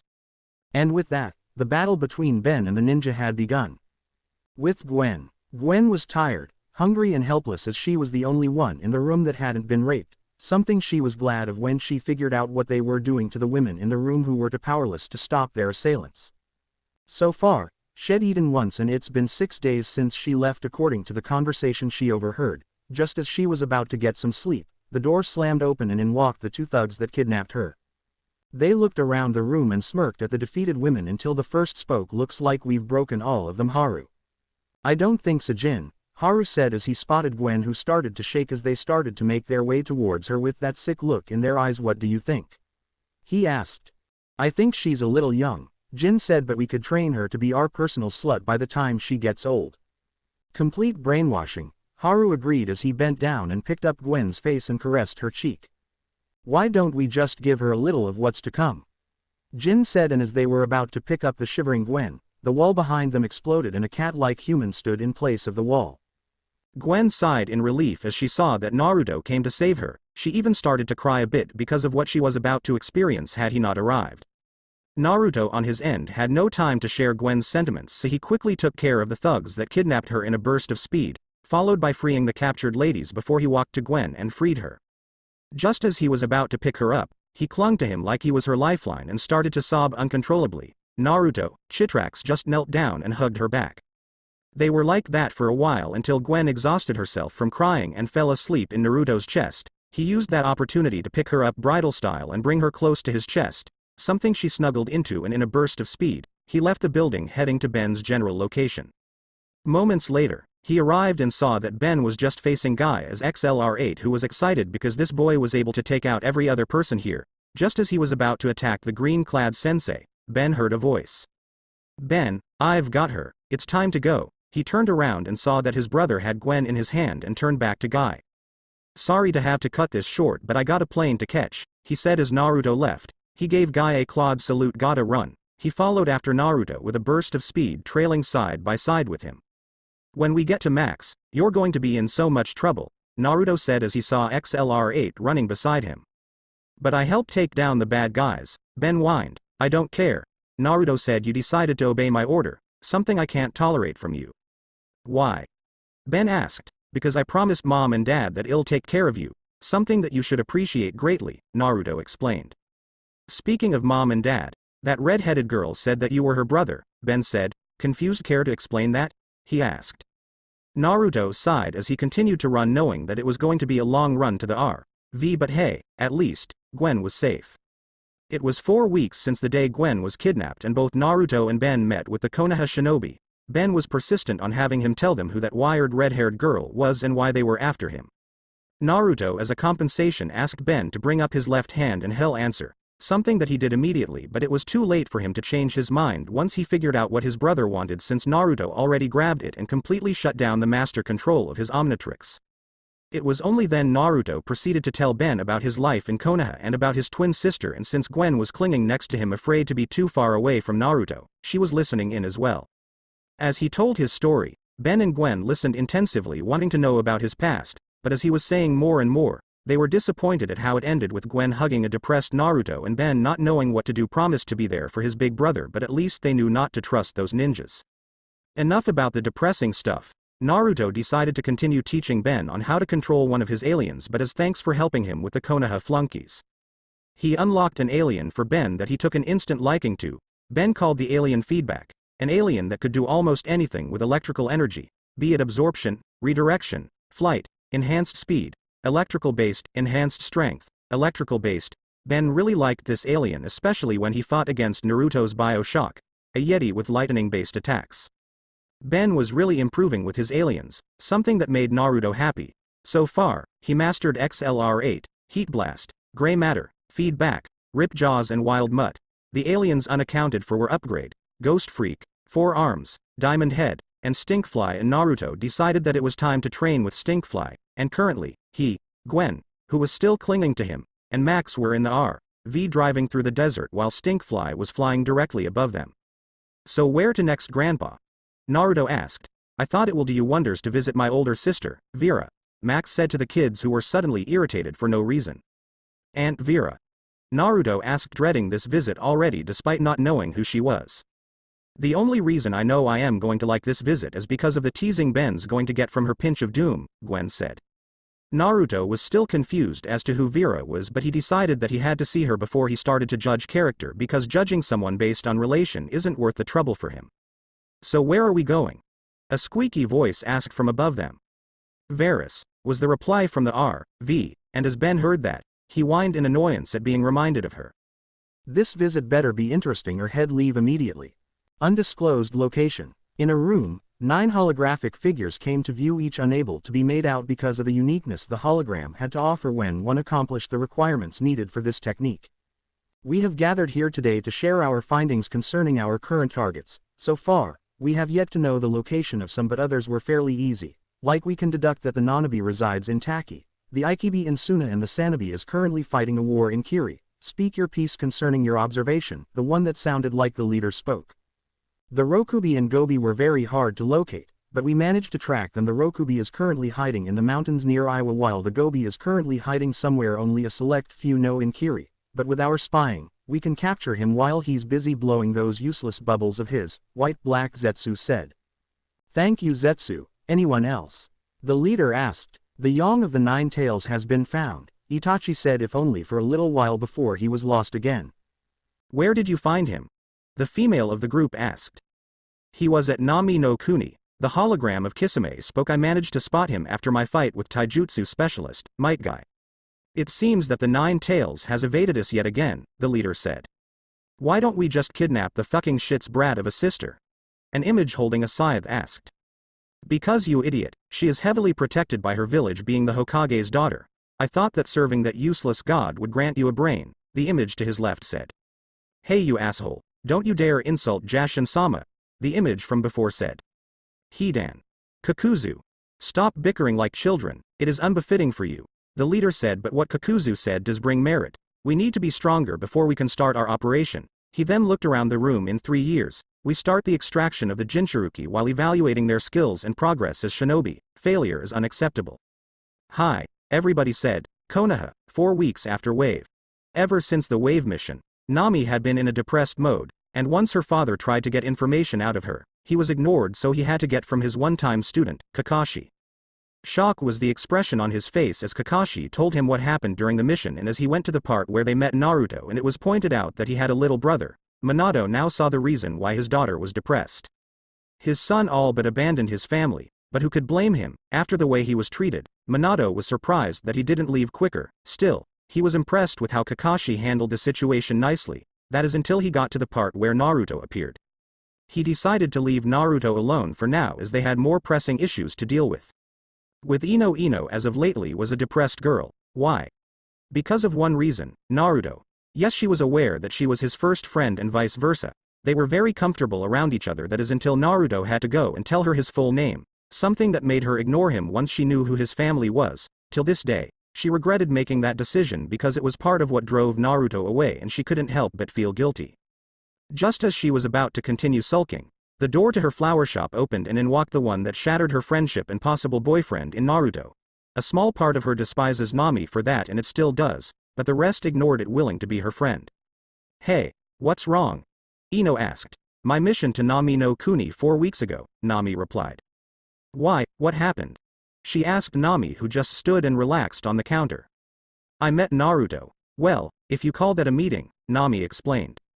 You met Naruto and didn't tell me? Ino demanded, asked. You never asked, Nami said. Anyways, as it turns out, he all but cut ties with his family here since he has a younger brother that has the same powers as he does, and I am quite sure that the family has treated him better than we ever did. Well, I say that you deserve it, because of what he had to experience when he was younger, Ino said, ignoring the fact that that statement caused a sting of regret to her friend's heart. Next time you'll know not to ignore any member of your family again, but I don't know how that feels since I am an only child. You know that you also added to the hurt that was already in Naruto's heart, Nami said. I know, and I regret it terribly. I couldn't help but think that if we continued our friendship, could we be something more? Ino asked. Anyways, what are your plans? Nami asked her friend after deciding to change the topic.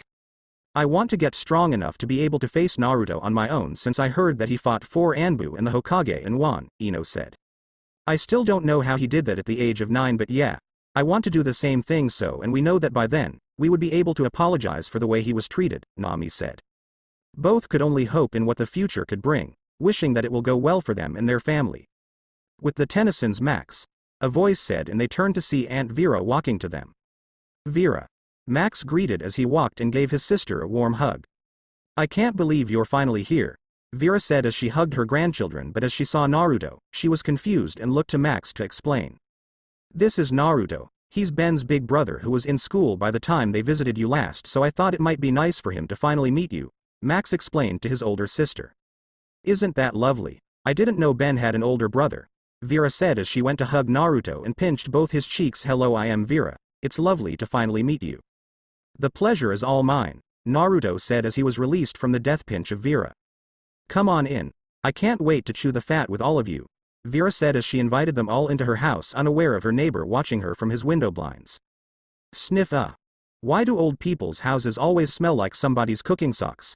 Ben asked after he whiffed the insides of his auntie's house, that is, until Naruto smacked the back of his head. Manners, Naruto chided to his subdued little brother, much to Gwen's delight and Vera's approval. Later, Vera, this is delicious. What are these brown chunks in the mold? Max asked as he complimented his sister's wonderful cooking, well, in his books at least. Pork chops, a happy Vera answered, glad that someone liked her cooking, and the white parts are flowers, she said. And that was all Ben needed to stop himself from eating that is until a conversation between he and his auntie started. So Benjamin, what have you been up to this summer? Vera asked her nephew, who was poking the food in his tray. Kicking alien butt, Ben replied to his auntie. Oh, you? Vera chuckled and waved it off as if it were a joke. That is until Gwen got her attention by asking about the birds in the shelf and making weird noises with her auntie, further increasing Ben's decision to leave the area, so he excused himself and went to the bathroom just as Naruto entered the room and sat on his seat. With Ben as he closed the bathroom door, Ben was panting in fright. I gotta get out of here, he said. Then he grinned as he remembered the watch on his hand. He pressed both dials and a flash of green light later, Ghost Freak was standing in his place. Meanwhile, Gwen, Naruto and Max were in the living room with Vera as she was presenting her seashells to them. Gwen herself was too excited at what she was seeing. And this one is a valet Tiana. Can you hear the ocean? Vera asked as she gave Gwen a seashell. Gwen placed the open end of the shell in her ear, trying to listen to the ocean as her aunt advised, but she heard something else. Loser, loser.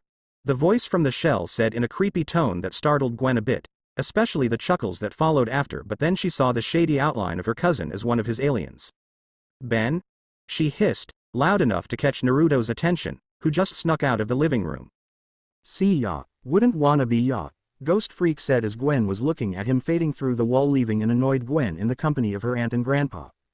With Ben as Ben faded out of the house, he was looking around the estate he was in. There has to be something fun to do around here, he said, and he spotted a golf cart not long after. Sweet. Ben then turned invisible as he was driving in the golf cart, spooking the citizens around him. As he was driving, his nose caught an intoxicating smell and proceeded to check what it was, unaware of the figure trailing him. He snuck up on a window blind, spying a freshly baked apple pie cooling off, but as he was about to take a taste of the sweetness of the first fresh meal had in months, he spotted an old lady through the window trying to kill a fly with a swatter. As it stuck on the ceiling, the old lady dropped the swatter on the ground and jumped on the ceiling, stuck on it with her four limbs and chomped the fly. Ninja old people, a surprised Ben said. Then he quickly left the area, but unfortunately bumped into another figure that seemed to be using his intangibility as well. And where do you think you're going? A raspy cold voice asked, and Ben saw an alien that was half human, half insect. He had a red body with black and white spots on his arms and legs that resemble ice chunks, a light red torso and large green eyes. He also had 3 pointed fingers and a thumb on each hand and 2 toes on each foot and a third toe-like extension on his ankles. Ben would have attacked this alien had it not been for the Omnitrix symbol on his chest. Naruto, he asked. I asked you a question, his older brother said, arms folded over his chest, but as Ghost Freak was about to answer, he spotted an old man in a golf cart with a rug in the boot driving by, heading for a puddle of water that he could just drive across, but instead, he avoided it as quickly as he could, even avoided the sprinkles that were followed after. Did you see that? Ben asked as he flew past his brother to follow the old man. Naruto's eyes followed his brother as he was moving before he sighed and spread his red wings to fly after his brother, both still intangible to the naked eye. Ben followed the old man to what looked like a gate with Naruto hot on his trails. He saw the old man enter through the gate as it was opened, and he followed. As he was about to follow the old man pushed away a garbage bin that was hiding a set of floor doors underneath, his Omnitrix symbol started to beep, something that Naruto noticed as he was inspecting what the old man was doing. Naruto quickly grabbed his brother and pulled him out of sight of the old man just before Ben, flashed back to his human form. You know, if you hadn't taken off the master control a month ago, I would have seen what he was up to, a disappointed Ben said as he placed his hands in his pockets, pouting. Don't think you're getting off the hook, Ben, you still have to answer as to why you left the house rudely, Naruto said. Oh, I forgot to ask, what's this one's name? Ben said as he was inspecting the moth-like alien trying to divert his brother's attention. Although this adds nothing to our current conversation, his name is Big Chill. I decided to change it from Siberian because Siberian sounded unintimidating, Naruto said, and Ben agreed with him before Naruto had to pick him up and fly both of them to their auntie's house for some rest and an explanation that Ben seemed to be avoiding. With Gwen. Gwen Tennyson was interested in something, and when she is interested in something, anything trying to divert her attention would fail. Today, she wanted to find out something. Was she special? Did she have any hidden abilities? How was she going to find out? By Naruto's mask. From his explanation, the mask is supposed to know when one has a special genetic trait in them. It does that by scanning one's DNA on its current wearer. If it comes out positive, it activates and becomes a full-body suit based on what ability the current wearer has, and each person could be different or the same. Ever since a month ago, Gwen was self-cautious around others that are not Naruto. She would feel uncomfortable should she be with anyone else alone. That's why she stuck with him whenever he was close by. But she decided that in order to be free of mind, she needed to learn how to defend herself more than she could. That's why she needed to go to the RV to look for the mask, something she was currently gazing at. As she was about to put it on, she heard Ben complaining and looked outside to see a moth-like alien carrying her idiot of a cousin, and once she knew it was Naruto, she placed everything of his back to how it was, vowing to herself that should she have the chance, she would find out for sure. She calmly left the RV to her auntie's house because it was getting late, and she wanted to sleep in a comfy bed. In the house, Grandpa, Gwen, a voice yelled as he arrived the kitchen, and both individuals looked to see Ben rushing to them with a moth-like alien that later did transform to Naruto. Your Aunt Varys in bed, Max said. Seriously? Ben asked. It's like only 6:30 in the afternoon. Never mind. Listen, this whole place is creepier than I thought. First, this old lady scales up a wall and munches a fly. Then that weird next-door neighbor is an E.T. or something with a face at the back of his head, and Ben, you snuck out. Aunt Vera was hurt, Gwen said, scolding her cousin. Shell, forget it, she's old. Ben waved off. Okay. I say I go 4 arms and check out Marty's apartment. Maybe we should do some investigating, Naruto reasoned. But you stay as you are. Max completed. We old folks don't forget as much as you think, Max said before winking at Ben and leaving the room. Ever since you've had that watch, you're like a magnet for weirdness, Gwen insulted. Shut up, dweeb, Ben said before heading inside to sleep, leaving Naruto and Gwen alone. You okay? Naruto asked as he walked to Gwen and put his hand on her shoulder. Gwen, being as smart as she is, knew what he was talking about a little bit. She relied and moved closer to him. I still feel uncomfortable around others that aren't you since the incident, she said, looking down at her feet. Naruto hugged her close to his chest to calm her down. Take it easy, all right. If you need help, just call and I'll be there, Naruto declared, making Gwen to blush against his chest. She pulled back and gave him a peck on the cheek. Thanks, she said, smiling at him, and Naruto smiled back at his friend before they both retired to the night, unaware of each other's intentions. Later, it was early in the night where the creak of a door was heard and footsteps followed moments after. Naruto was inspecting the neighbor's house for anything that was out of place and saw it to be empty. Nothing out of the ordinary, Naruto said as he was in the living room, except shouldn't someone like him be at home sleeping? He mused. He then moved around inspecting everything in here. Something feels different, he said, finally noticing, and he looked down on the wooden floor, seeing that an area was cleaner than the rest and the area seemed to be underneath the table. I am guessing that the carpet was supposed to be here, Naruto thought aloud and rubbed his chin. I wonder why he was taking it down the cellar door. He then activated his Omnitrix and turned into Big Chill. Using his intangibility, he flew out of the house and went to the cellar doors and entered them, wanting to find out what was in there. He knew that it shouldn't bother him, but hey, he liked a good mystery every now and then. With Gwen. When Gwen was out of bed, she had to make sure that no one heard her footsteps as she quietly left the house to enter the RV. She reached under the bunk beds and retrieved a box that held the mask she was looking for. She opened the box and saw the mask and took it. I know that it's against every moral code in my body to steal, but I have to find out, Gwen said, and she put it on over her head, expecting something to happen. She looked and still saw her normal clothes were on her. Well, this was a waste of time, she said, but as she was about to take it off, seals appeared all over her, and before she knew it, she was wearing a full black bodysuit that had violet outlines on her chest. Lines appeared, and a purple scarf that was made out to be a cape appeared on her neck. What is this? She stuttered out and she looked at her hand as they had some sort of energy surrounding them, blue in color. She smirked.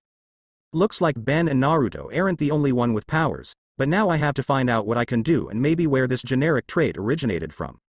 As she said that, information was downloaded into her head. Name: Gwendolyn Tennyson. Age: 11. Occupation: student. Species: 1/4 anodite, 3/4 human. Antidote: anodite are beings of life energy, most commonly known as mana. The entire body of an anodite is a humanoid-shaped construct of pure, compressed mana. A deep dark purple color and long flowing tendrils of hair are a bright pinkish purple glowing color. The color of their mana is bright, light blue and many different shades of pink, magenta and fuchsia and, with occasional shades of violet purple mixed together. They are free-spirited race and don't take life seriously as most humans do. They are one of the most dangerous beings in the galaxy if angered. Tread carefully if you were unlucky enough to meet one. So awesome. Gwen said in awe of her newfound abilities. She was eager to test them but decided against it, so she quickly took off the mask and returned it to its rightful place and went to bed knowing that she was strong enough to beat her stupid cousin and his stupid watch, though she couldn't help but wonder who she got the 1/4 part of the generic trait from. The next morning, prune juice, and oh what a surprise, more prune juice. Ben said as he was inspecting what was in the fridge. He closed it and looked at his cousin who just took a glass of water. Why does it seem like old people were always old? Ben asked his cousin. Good morning, Aunt Vera, Gwen said as she greeted her auntie that just walked in the house with a strange look on her face. How'd you sleep? Just fine, her auntie replied as she reached to squeeze a frightening Ben who just later accepted it, while Gwen walked to her aunt with a tray. I made you some coffee, Aunt Vera, she said, but then slipped a bit and the tray dropped to the ground, breaking the glass and spilling the water and coffee on the ground, something that Vera reacted harshly to. She did a full split as the coffee was moving towards her. Clean it up right now, she ordered her nephews rather harshly, something that startled Gwen as she apologized and cleaned the spill. Vera jumped down and looked to the open room. Where's your grandfather? She asked her niece and nephew. Early morning run, a voice replied, and she turned to see Naruto leaning on the door with his arms crossed over his chest and eyes closed. Okay, now behave yourselves, she said, and she walked out of the room. That's not Vera, Naruto said after moments of silence, startling Ben and Gwen. What do you mean? Ben asked. Did you not notice the way she spoke? Naruto asked. Now that you mention it, it did lack that certain cheerfulness to it, Gwen pointed out. Ben agreed with her in that issue. She's one of whatever's possessing these old people, Ben said, and Gwen was confused. Ben thinks that someone or something has been possessing these old people since we got here, Naruto elaborated. Well, are we going to find out what it is? Gwen asked Naruto. Sure, why not? Naruto replied. They all left the house wanting to find out what was wrong with this estate. Later, boom, let me tell you something, you disgusting aliens, that smells as bad as my lil brother's socks, a voice said as a car that was heading towards the three was destroyed by a punch. Either you tell Wrath where you are holding the retirees or Wrath will destroy you, Wrath said. Ben and Gwen that were standing behind the alien were suddenly glad that Naruto was with them because he had better control over his Omnitrix than Ben did, though Gwen did chuckle a bit. I'll never get tired of seeing this alien, she said.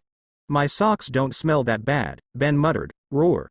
The alien snarled as they took the form of their grandpa, slowly creeping towards them, that is until he was punched. Wrath then jumped to where he saw two cars and grabbed them, lifted and slammed both on the incoming threat. That didn't do anything to quell them, however, as the aliens just regenerated and started to advance towards him again. Your brother's in trouble, Gwen called out to her cousin. On it, he said, and in a flash of green light, Wild Mutt was in Ben's place. Wrath must have heard the Omnitrix being used, so he turned and saw Wild Mutt was about to help him. Let me tell you something, Wild Mutt, Naruto said, you take Gwendolyn Tennyson down that cellar. Roar. Wild Mutt protested, but Wrath wasn't having any of it. Now. Wild Mutt was subdued and Gwen led him to the cellar door. He used his head to push the garbage away and she opened the doors. He picked her up and dropped to the bottom of the hole that they were in. They saw a path and he followed it with Gwen on his back until they reached a two-way intersection. They took the one on the left and Wild Mutt was moving as fast as he can to what his scent picked up. Wild Mutt transformed back into Ben after they crashed through a wall. Hey doofus. What do I look like, a crash test dummy? Gwen asked as she was wiping herself clean. I don't know what it is, but Wild Mutt picked up something in here, Ben said, looking down the tunnel they were in, and both he and Gwen walked there. As they reached the end of the tunnel, they saw an alien spaceship with green pods surrounding them. It's like everyone in Retirement Village has been podded up, Gwen said as she saw the pods and walked towards it. Grandpa. Ben exclaimed as he saw his grandfather in the pod in front of him. Ben quickly freed his grandfather who was waking up from the temporary stasis he was placed in. Ah. I was going out for a walk and then, I don't know what happened, Max said as he tried to get his bearings with his grandkids. Ben was about to go free the other people of the village but a voice stopped him in his tracks. I wouldn't do that if I were you. Ben looked and saw 3 retirees walking towards him but he knew that they were aliens. Well, you're not me, he said, and he started to backpad towards the wall with his grandfather and cousin. Not yet, I am not, another voice said, and all 3 aliens revealed their true form. The Tennysons were trapped like cornered rats, that is, until Gwen touched the wall and a door revealed itself. All 3 of them ran inside and saw more pods. They found it. We can't let them out, an alien said. Get the pods on board now. The leader ordered. Ben heard a beep and saw that his Omnitrix was activated. He selected the alien he wanted. You guys really burn me up, he said, and he slammed the faceplate, and 1 green light later, he was Heat Blast. Now I am going to return the favor. Heat Blast fired a fireball at the alien, expecting to see results that will be in their favor, but the results weren't expected. The 3 aliens morphed into one big alien, more powerful than before. You just made a big mistake, it said. We live for the heat. Why do you think we came to the desert in the summer? Ben wasn't using his head when he went to punch the alien. That's why he was easily smacked around and tossed to the side. Hey ugly, cool off, a cold voice said, and before the monster knew it, he was frozen in solid ice, never to be heard from again. What happened? Heat Blast asked as he was getting up from being trashed. I saved your butt, that's what, a voice said, and Heat Blast looked up to see Big Chill looking down on him with an impassive look on his face. Let's get rid of these pods and destroy the ship, Big Chill ordered, and Heat Blast agreed. They had a lot of work to do. Later, don't be strangers, Vera said as she was hugging her brother goodbye. We want, Max said as he hugged her and then left to the RV. Gwen walked after and said her goodbyes along with Naruto. When it came to Ben's turn, I am sorry, Ben, if there wasn't enough excitement here for you, Vera apologized. Actually, it turned out better than I thought, Ben said honestly. I am glad, Vera said, hugging her nephew. Have fun on the road, and keep up the good work dealing with all those aliens. I will, Ben said as he hugged his auntie and left to the RV, and with that, all 4 left Aunt Vera standing in front of her house hoping to get more adventures in the days to come. Meanwhile, Haku, are you sure that you have their location? A voice asked his partner. Hi Zabuza-sama, but they aren't stable, Haku said to her master, whose face was revealed in the dark. Well, I don't like to owe a thing to anybody, so we better get moving in order to catch up with our target, Zabuza said. Hi Zabuza-sama, Haku responded, and they both left in their respective shushin to catch up with a certain RV that they have been tailing for quite some time. 3 children, 2 with similar abilities, and 1 with a unique spark, will save the world from a war that will be of epic proportions, one that ninja cannot equate to. This is the new prophecy, one that is likely to change the balance of the universe, the elder sage said. So here, we see a gloomy Jiraiya walking to the gates of Konoha with a heavy heart, knowing not how to relate this news to his student, Minato Namikaze, and the rest of his family. This change could mean many things, and so far, he could come up with different translations to the prophecy. His answer: a prophecy should never be interfered with in any way or form, because some could be self-fulfilling, you just don't know which. As he was walking on the streets of Konoha, an Anbu agent appeared in front of him. Jiraiya-sama, the Hokage has been waiting for you, the Anbu said. Tell Minato that he'll be there, Jiraiya said. The Anbu nodded and left via Shunshin, and Jiraiya continued moments later. In Minato's office, Minato was pondering what to do with the situation concerning Nami's last C-rank mission when all of a sudden, he picked up a sudden increase in the air pressure, confirming the use of a Shunshin. How was your trip, sensei? Minato asked his sensei as he appeared in the office. Minato, there's something I have to tell you, Jiraiya said, and then he laid down the new prophecy to his student, who had his head in his hands the moment he heard it. I think I know who the prophecy is referring to, Minato said. Who? Jiraiya asked. We have to know so that I can find a way to turn it to Konoha's favor. Minato just looked at his sensei. I don't think we can, he said, because one of the most likely candidates is Naruto, and the other one is probably his brother. What are you talking about? Jiraiya asked. Minato then explained Nami's mission to Jiraiya, who had a thoughtful look on his face the whole time. As Jiraiya was thinking how this could play into his hands, even though he knew that prophecies weren't meant to be played with, Minato was thinking about the last prophecy and why Jiraiya was so interested in it before. It was like the prophecy said that without him, the world would be lost, and it was at that moment that something sparked in Minato. All the interest in him before he himself was informed of the first prophecy, then his sudden interest in his child, Nami. It was then Minato realized something. You want to use the prophecy to stroke your ego more than it already is. Jiraiya was surprised at that utterance from Minato. Minato, you know me, I would never. Except when it comes to the ladies, when they hear that it was you who trained the prophecy child, they will be throwing themselves at you, Minato said, his eyes wide. That's why you took interest in me, and that's why you told me to ignore my son, because you have an ego bigger than your pedophile of a teammate. Minato, this is getting. Get out right now before I tell Kushina what I just found out and set her on you, Minato whispered, looking at his hands that were shaking, and Jiraiya couldn't leave any sooner. What am I going to do? Minato sighed as he looked at his window to the village below, thinking how ignorant these people were. With Jiraiya, damn it, he's starting to find out, Jiraiya mumbled to himself as he appeared a few blocks away from the hot springs. I think a good memory charm will sway his mind a bit, but that will have to wait. Now time to find me some ladies, he. Jiraiya said as he started a perverted giggle and went to the hot spring for his latest scope, not noticing the shadow that vanished moments later. Things were starting to get serious in the elemental nations, with most of its citizens ignorant of the plans ahead. With the Tennysons he and I are training, that's more important than what you have planned, Ben's voice started as he was arguing with his cousin.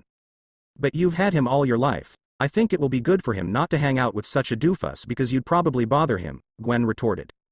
I've had him since I was 6 years old, and since I've had him first, he's mine, Ben argued in return. And this was the scene Max and Naruto walked into. It's been 2 weeks since their break at Aunt Vera's house. And since then, everything had been quiet and boring. The Tennysons decided to take a 3-day break in New York in a very expensive hotel that Naruto and Max had to pull stops to get. Gwen wanted to tell Naruto something, but Ben was too eager to start his training on the next alien. But luckily for Naruto and Max, they left as the argument started, but unluckily for them, they were back before it ended. Naruto and Max were snapped out of their thoughts when a slap was heard and Gwen ran from the scene sobbing. Naruto excused himself from his grandfather and went after Gwen while Max stayed with Ben, who was holding his cheek with a confused expression on his face. With Naruto spotted Gwen sitting down by a lake looking at her hands. She heard footsteps and she turned around to see that it was Naruto coming. She hid her face in her knees as he drew closer and sat beside her. What you upset about? Naruto asked. Ben, that's what, Gwen said. Want to talk about it? He asked, shifting close to her, his hand over her shoulder making her lean her head on his shoulder. She started to explain how Ben was being childish and unfair and started to say what she had planned for the day for both of them. Naruto listened with open ears as a solution started to form in his head. I have an idea, the blonde boy said, and by the silence, he took it as a cue to continue. Why don't I just spend the day with you? He asked her, something that took her by surprise. I mean, it would be a perfect chance to get to properly know you. You could almost consider this a date. Really? Gwen mumbled in her shirt, a blush adorning her features as Naruto nodded affirmatively, something that brightened her day. But then she had a question. But what about Ben? Well, I am sure he can handle himself for one day without me, Naruto said, and he got up, helping Gwen up as well. Come on, I am sure that there are places you want to go to here in New York. As soon as he said that, Gwen was hugging Naruto's entire left hand on her developing breasts, something that Naruto noticed but didn't comment about it. There are places I do want to go and you're coming with me. Now that you've made this suggestion, you won't be left out of my sights, Gwen declared, and they both started walking to where she wanted to go around here. Meanwhile, a couple was walking past the Golden Gate Bridge, ignoring the shadow that was following them all the way. So how'd you enjoy our date? The male asked his girlfriend. It was nice, I did like iRobot really much, the girl said. Gotta love Will Smith, he's an awesome actor, the man said, but as he was about to continue, he bumbled into someone. Sorry about that, I didn't watch where I was going, the man said as he tried to help the man that was on the ground that had a cloak over him. Feed me, the cloaked man said. Excuse me, the girl blinked. Feed me. The cloaked man repeated cryptically, I am sorry. I don't have any food to give you. The male said apologetically, come on Susie, let's get outta here, the man told his girlfriend. I am with you all the way, Harry, Susan said, and as they both turned around to leave, they were petrified on the spot. I must feed, the man said as he moved closer to the couple. He touched the girl and inhaled. The frozen girl glowed before the glow was sucked into the arm of the cloaked man that was behind her. Moments later, she turned into dust and was blown away by the wind. The same process was done to her companion, and he turned to dust moments later, and the cloaked figure suddenly dropped to the ground on his knees, sobbing for what had just did. Who was this man and what was his goal? With Ben. Ben left the After a heated discussion with his grandfather, he didn't know what he said to Gwen that made her cry. Okay, maybe he did bring up the case of her being useless enough to be captured more than a month ago, but how was he supposed to know that that was a touchy matter around her? Sure, he noticed that Gwen had been acting weird around anyone that wasn't his brother, and she'd been clingy towards him lately, but that was it.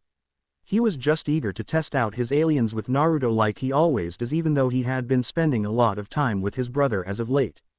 An arcade. Sweet, Ben said as he spotted the arcade. He rushed inside, forgetting what he was thinking of and also missing both Naruto and Gwen passing by the arcade on their way to their date. In the arcade. Game over. But it just started, Ben said, and he saw an attendant who he complained to, but he was ignored. This place is a rip-off, you know that. You're right, the games here stink, a voice said from behind him, and he turned to see a boy as young as him leaning on one of the game consoles. Yeah, but not as bad as his breed, Ben mocked, and both he and the teen laughed at the joke. You're funny. Here, you owe me one, the boy said, and he placed his hand on one of the arcade games and siphoned the energy out of it, releasing the tokens trapped in them. Ben had never seen so many tokens before in one place before, so gratefully, he thanked his friend. Funny, he hadn't really had any of those since the summer started. Well, except for his brother and family, but they didn't count. Besides, he was sure Naruto was angry at him for what he did to Gwen. Thanks, Ben said. I am Ben. And I am Kevin. Kevin introduced himself with his long black hair that fell to his shoulders and onyx-colored eyes hiding a hint of mischievousness in them. His skin was pale as his attire consisted of a tattered tank top with a skull head printed on the front of the top, blue cargo shorts reaching his knees, black boots with white laces, and 2 black bracelets were on his wrists. Kevin gave off the aura of a delinquent boy. Wanna play some air hockey? Ben asked, but as Kevin was about to accept, he spotted a group of boys he had been sort of avoiding heading his way.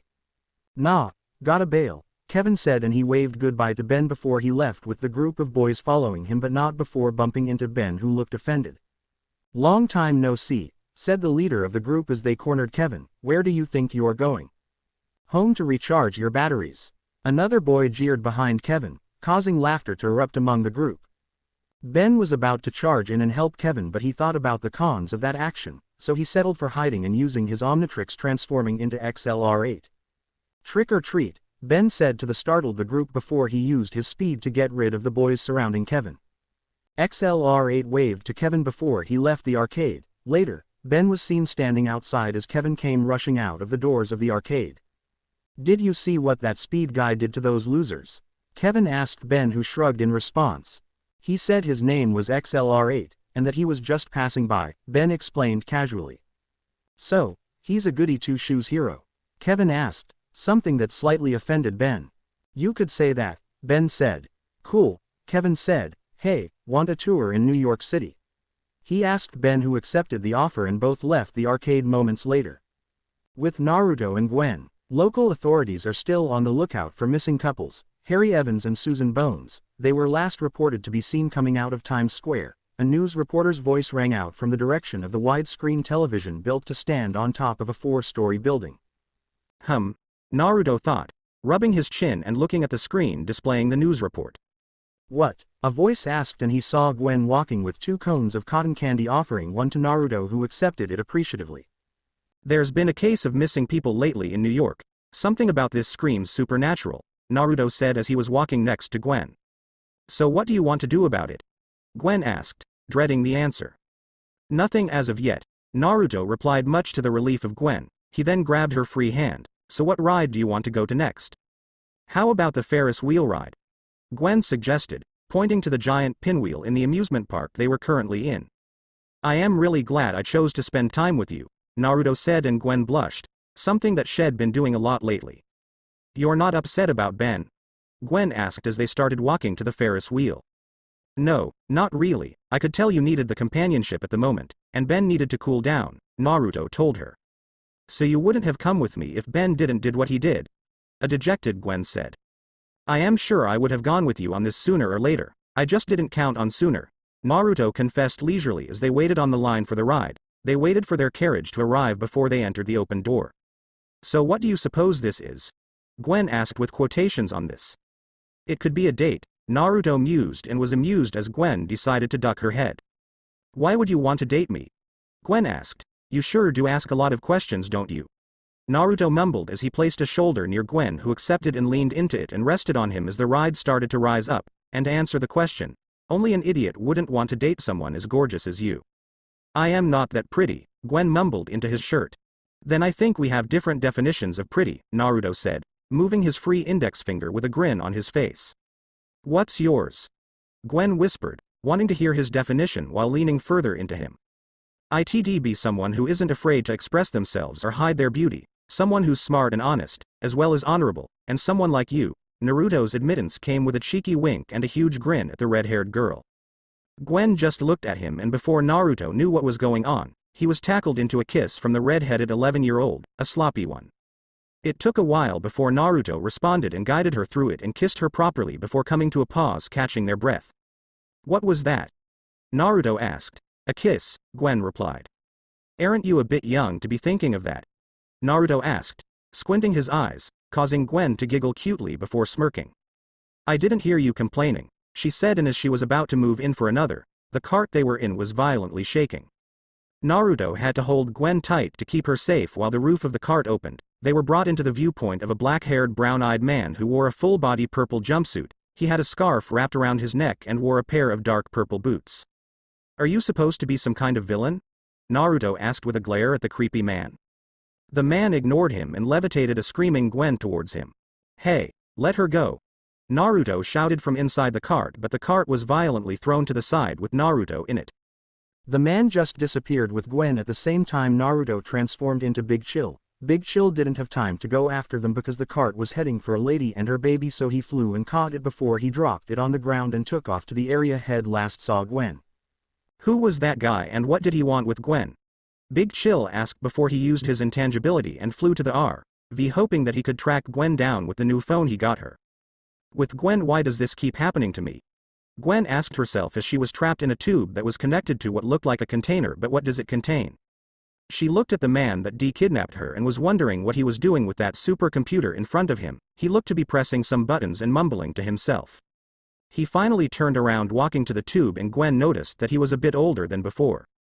Once upon a time there was a researcher wanting to know everything that there is about magic. He searched high and low for everything he wanted to know, and as luck would have it, he managed to find a tomb of a very powerful sorcerer. He was curious, so he decided to take a look at the tomb and was reading out the contents of it, not knowing he was activating a curse, and now because of that mistake, he had to kill to survive.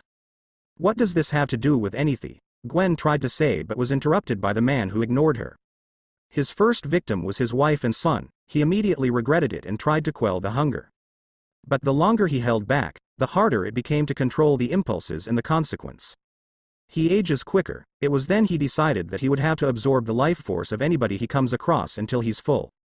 Not only that, but also to possibly find someone with a really strong life energy that could help heal and cancel out the curse, and as luck would have it, recently, he sensed the activation of a certain spark that's very rare to find, and thus his quest to find this source and drain the energy so that he can live a happy and peaceful life. He may mourn the loss of his child and wife, but I am telling you this because I want you to know why I am doing this, and that I don't like doing this just for the fun of it. But why would you be interested in me? Gwen tried to ask but was disgusted by the sudden aging of the man in front of her. Enough questions. Time to begin the procedure, the man said, and with that, he left to the supercomputer and turned on the switch, starting to drain the life force from a struggling Gwen. The man just silenced the tube, hoping not to hear her screams because that would just fuel his guilt. With Naruto was on his computer with cords connected to his phone. He called Gwen and it rang. Hello? Gwen, is that you? Naruto asked by the receiver. Naruto, you have to get here quick. This man is trying to kill me. Gwen's panicked voice said on the other line. Try to stay calm, Gwen. Right now, I am tracking you using a more advanced version of the stingray the police officers use right now, Naruto said. How on earth did you get your hands on a stingray? Gwen asked. I built it, genius aliens, remember. Besides, I knew that I would need it sooner or later, so I decided why not sooner, Naruto said. Ha ha, very funny, genius. Look, I need you to describe to me where you are, Naruto said. I am in a tube that's connected to some sort of container. I am also in a room, a basement I think because of the stairs, and there's a supercomputer here in front of me and that man is working on it. Well, that won't do any good because every house has a basement here and it would take time to manually search the PLA. Hold on, there. I got your location. Naruto said as he got an area in his tracker. Gwen, hold on, I am coming for you. After all, what kind of boyfriend would I be if I let my girl be taken as a hostage? Be boyfriend, unless you want to settle for something else, Naruto said as he left the RV he was currently in. Don't you have to formally ask me first before you can be my boyfriend? Will you be my girlfriend? Naruto asked, getting ready to leave the RV. Of course, but we are young at the moment, so expect nothing short of cuddling and kissing. Of course, wouldn't have it any other way, Naruto said as he left the RV. I am on my way. Gwen, can you hold out and wait for me? Naruto asked. I'll try, but at the rate this thing is going, you better be here quick. I will, I promise, Naruto said, and with a flash of green light, he turned into Big Chill and flew away from the RV, just missing Max as he went in to pick up something from it before returning to the hotel they currently are staying at. Meanwhile, checkmate, a voice said, damn, 200 years and I still can't beat you. Another voice whined as he lost. The owner then snapped his fingers and the chessboards rearranged themselves. Want another round? No, my friend, I think I am done with chess for the day, the first voice said as he got up from the table and walked towards a window. I think it's time to see the progress of our little experiment. As he said that, a sudden rush of information was downloaded into his brain, and as he blinked, it stopped the process. Excellent, the man said as he now knew what had been going on. I must say, I am impressed with how far these humans have evolved. Talking to yourself again, Hades, his friend said as he walked to stand by the window as well. Well, Poseidon, I think it's time we started to get back into shape, don't you think? Hades said with a smile and an aura of flames surrounding his person. I wouldn't have put it any better myself, Poseidon said with a bluish aura surrounding his own person as they both looked at the hologram of Earth in front of them as they were sailing somewhere away from the Sol cosmos. With Ben in an underground subway. Ben and Kevin just arrived, a frequently used subway for both cargo and passenger trains. So far, they've had a bit of an adventure, for example, outrunning the FBI after they tried to rob a game factory for Sumo Slammer games. Ben was hesitant in trusting Kevin with the secret to his Omnitrix, but he had to in order to help a friend, though Ben had wondered why Naruto never did seem to look for him. He will deal with that later though. While Ben was thinking, Kevin spotted a light on a support beam that was not high enough for him to reach. He looked at his friend. Give me a boost. Time to recharge, Kevin said, and Ben helped him to the light. Oh, and did he forget to mention, Kevin was like an energy sponge. According to him, Kevin, he could drain power from anything and redirect it to anyone and anything he wanted. That was why he was on a streak on his own. Kevin was done draining the light for its energy and went to the tracks of the subway. He used the power he had drained in order to help him switch the tracks because it was too hard to pull on its own. What are we doing? Ben asked. A cargo train loaded with cash comes down this track, Kevin explained. So when it crashes into the oncoming passenger train, boom, instant jackpot. Innocents will die, Ben tried to explain to his friend. No pain, no gain, Kevin said. You can't do this, Ben said as he got up on Kevin's face. Sure we can, I just switched the tracks, Kevin explained. I mean, I am not gonna let you do this. We shook, that means we're partners. No, this is going way too far, Ben said. Then try and stop me, watch boy, Kevin said. Kevin charged his energy and Ben saw that a hand-to-hand fight will be a mistake, so he settled for fighting fire with fire. Amen, I was going for feedback, a dejected Heat Blast said as he was in the place of Ben after Ben transformed. Kevin knew that he wasn't going to win in a direct fight now, so he did the only thing that came to mind. He went to the power console of the switch and drained all the energy, indirectly draining the energy of the entire lighting system of the station. Heat Blast was like a beacon of light in the dark, but to find Kevin when he blended in with the environment was difficult. That was until Kevin took him by surprise and jumped on his back, placing his hand on the Omnitrix symbol and started to siphon energy from it like he did the console.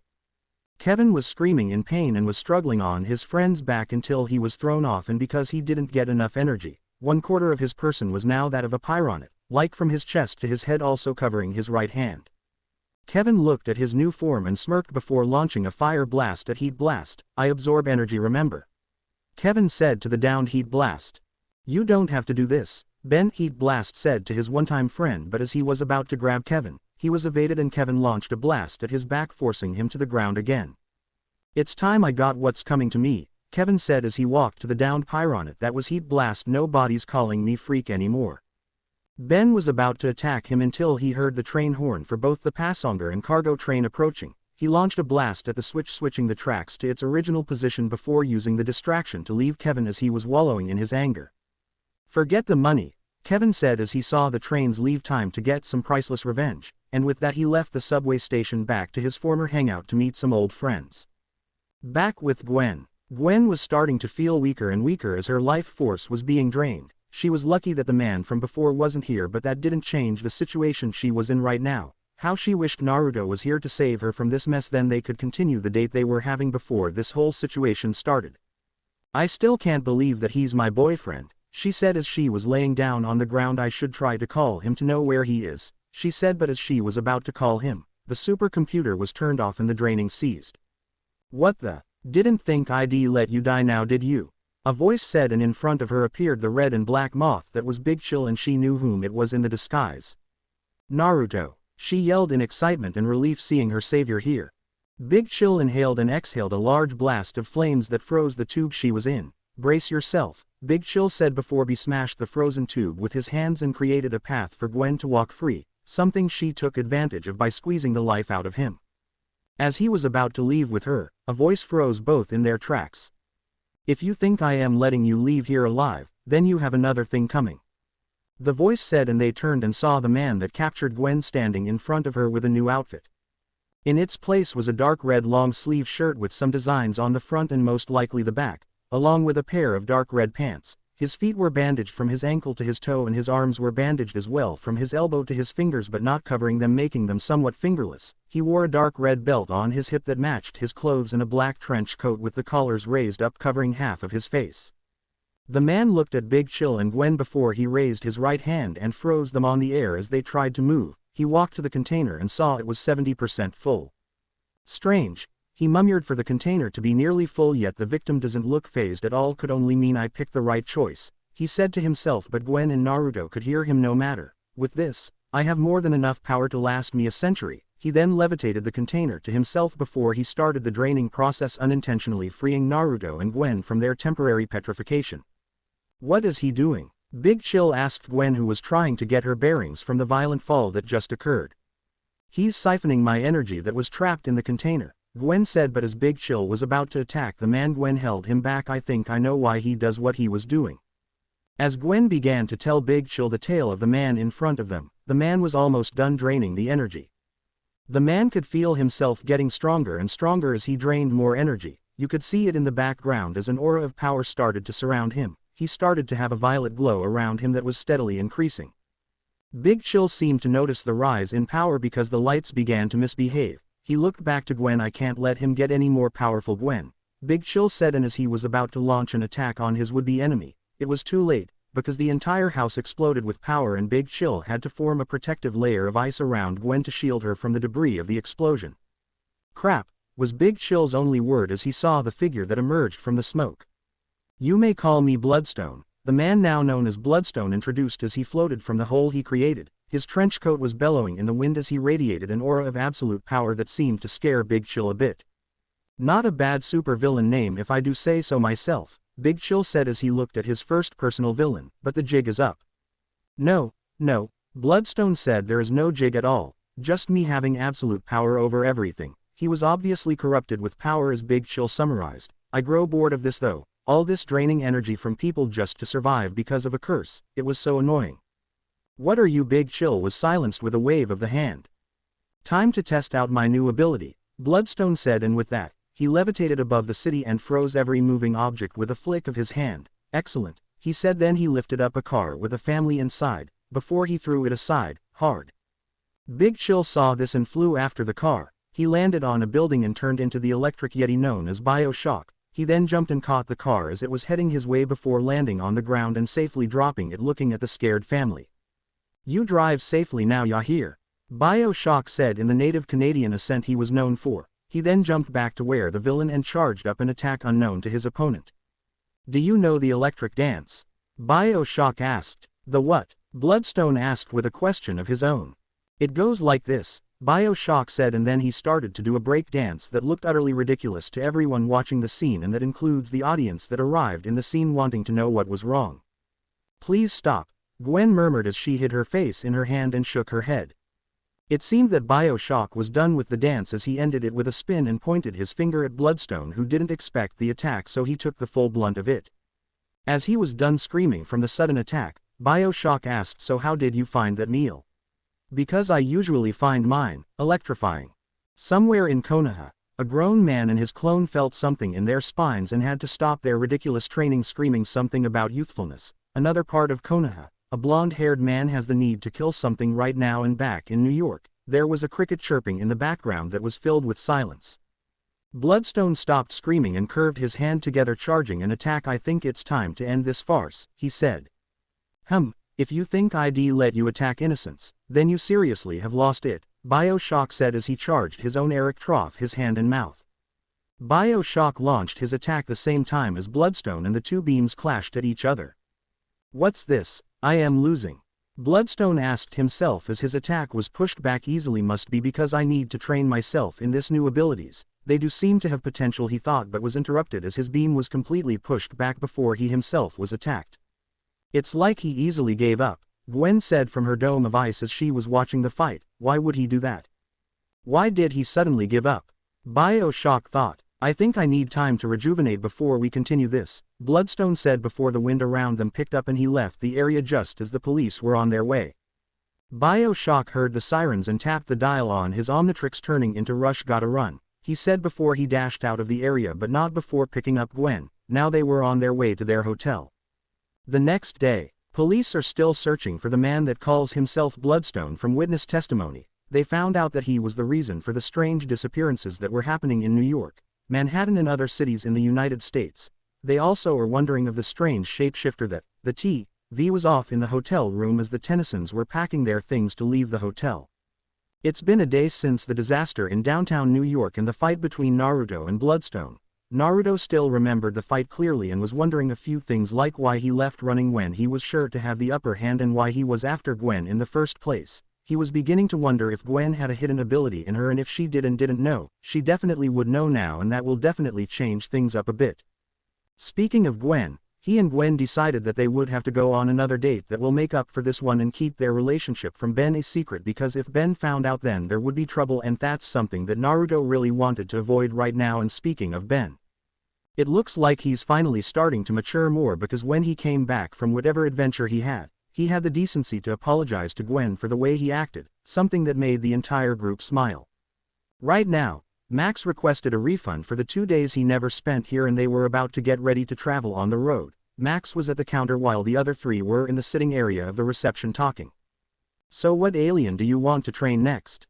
Naruto asked his brother as he was sitting on a couch sharing it with Gwen at the moment. I don't know, I think upgrade will be best, but I want to cut back on the training a bit, give you and Gwen time to know each other better, Ben said from his chair opposite them. Wow, Ben, I didn't know that you could be so mature, Gwen said. Well, I decided that why not let Naruto have you, that way I could relax my body from all the training I am getting. I am even thinking that Naruto should start to train you as well, Ben said. Good idea, but I'll need to know if she has any special ability so that we could find a way to train that as I help train her body, increase her stamina, her reaction time, that sort of thing, Naruto said. I could use the trainin'. Well, time to go, kids, I have a schedule to keep if I want to make it to that tour on ancient magic, Max said. Right when I was beginning to feel comfy in New York, Ben complained. Sorry, Ben, but time's wasting, let's get a move on, Max said, and all four headed out of the hotel with Ben and Max taking the lead and Naruto and Gwen following after, secretly holding hands on their way out. Next stop, the Archimata Book of Spells. Meanwhile in the subway, as Kevin was about to experiment with his newfound ability that he absorbed from Ben, he froze at the killer intent that was directed at him. Well, Haku, it looks like you have a new playmate, a male voice said to his silent apprentice who just looked on. Looks like you have an interesting ability, kid, but you have no control. How's about you become my second apprentice? Kevin knew that he would make a very big mistake if he refused. Besides, he looked like a trained assassin, something that he knew would be awesome to be.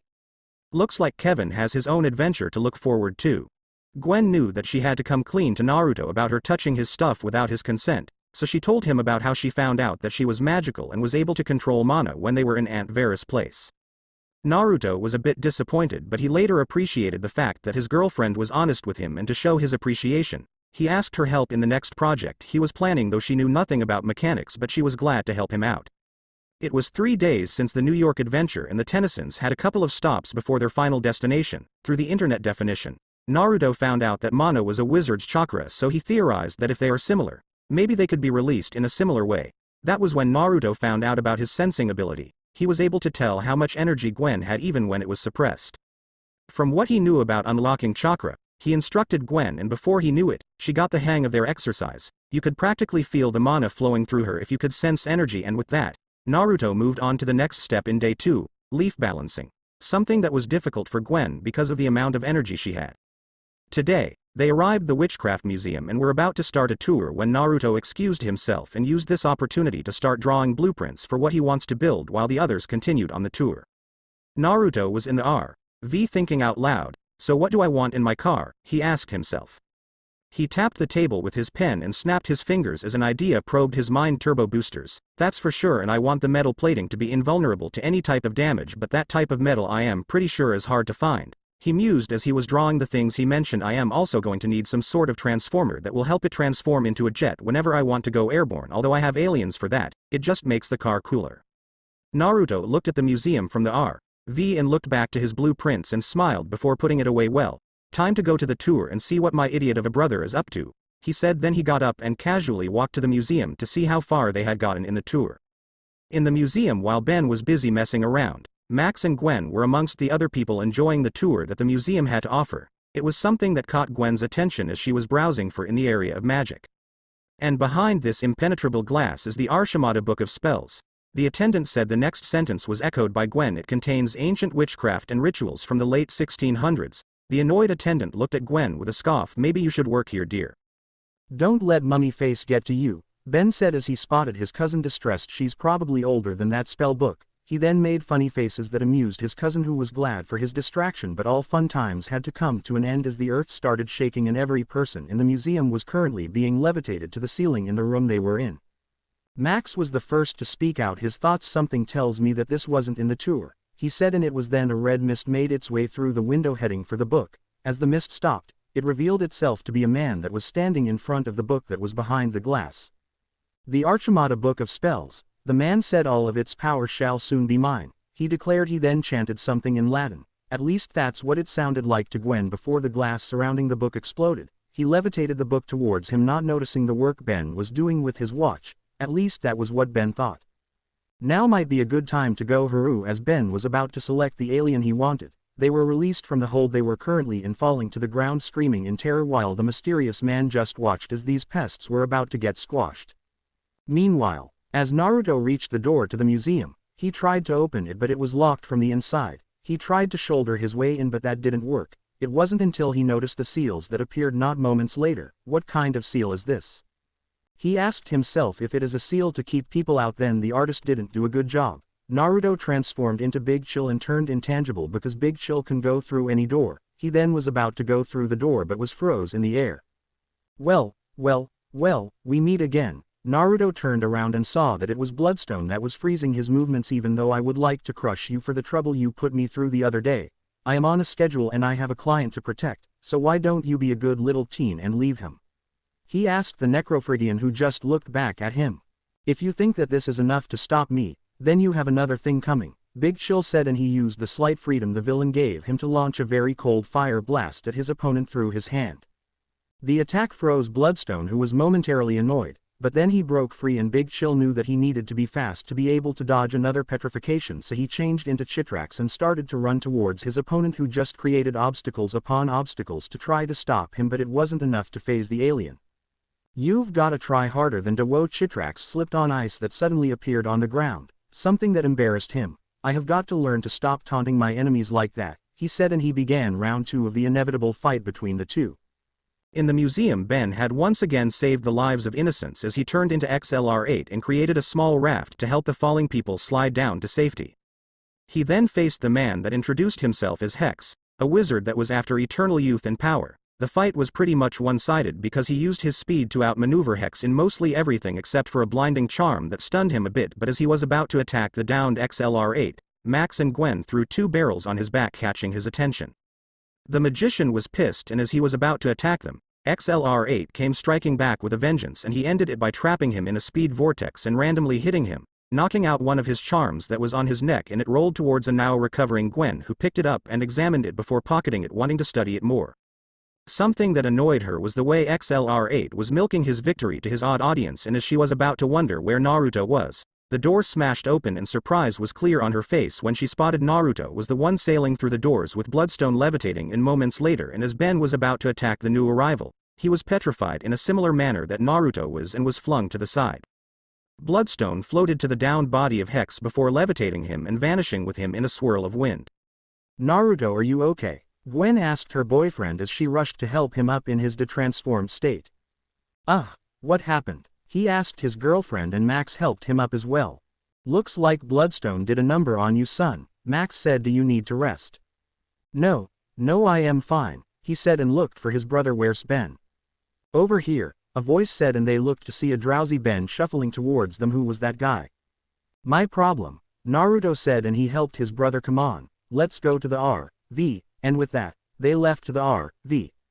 Later, Bloodstone was watching over Hex like a hawk as he was recovering from the injuries he had. He noticed that something was off about his client, but he decided to keep it to himself, and it was then he saw his client snap his hands open. The Archimata Book of Spells, Hex demanded. It still is in the museum. Now about my payment, Bloodstone said. You'll get paid when I say you do. Let's not forget that you need help in learning those new abilities you have, help that only I can grant, Hex blackmailed.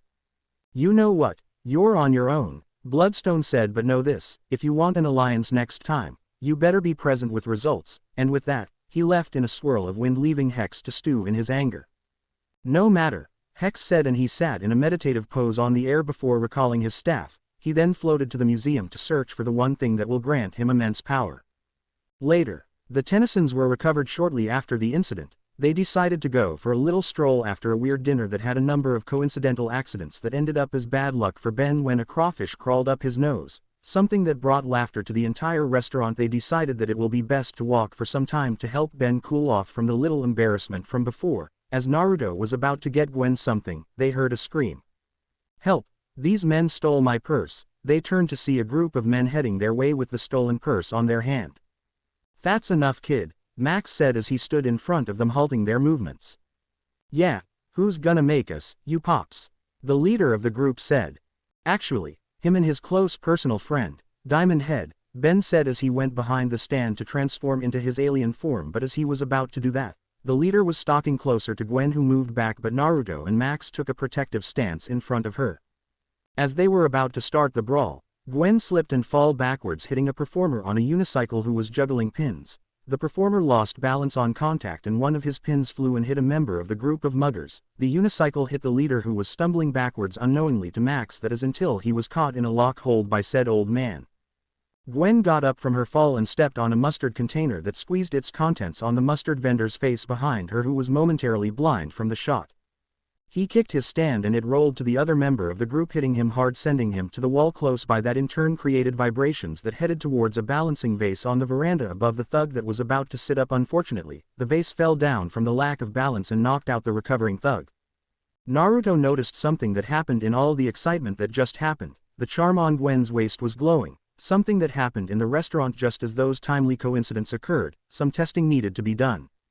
Meanwhile, get up, brat. And don't even think of using that ability of yours to heal, was the voice of one Zabuza Momoichi as he was training his new student, Kevin. He found out that due to a recent scuffle with Ben Tennyson, Kevin had somehow absorbed some each of his alien's ability.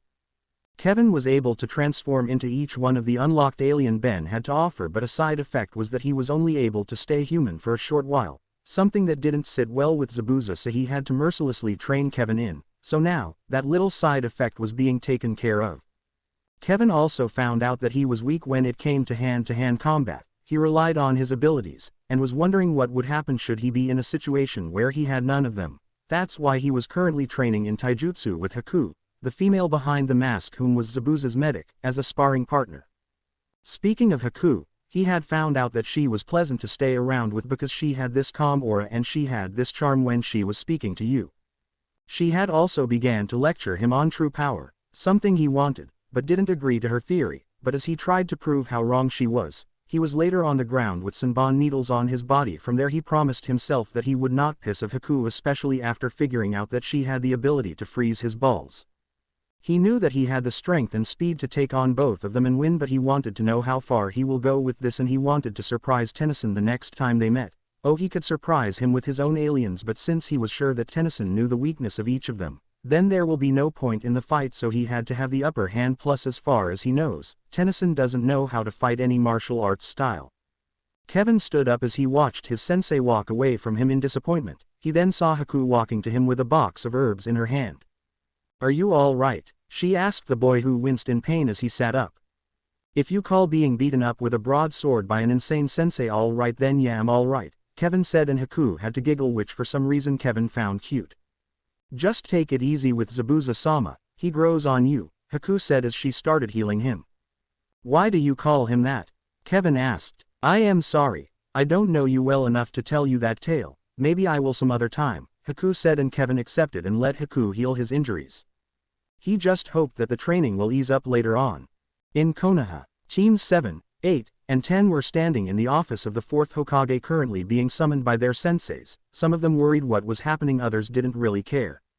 Minato cleared his throat. "All right, I think it's time to state as to why I have brought you all here." He started to the assembled team recently. Jiraiya and his spy networks have spotted where a certain group of people is currently staying. Though they are frequently on the move, it will be hard to track them because of that. He brought out folders and handed them to the Junin senseis, who looked on in shock at what was presented before them.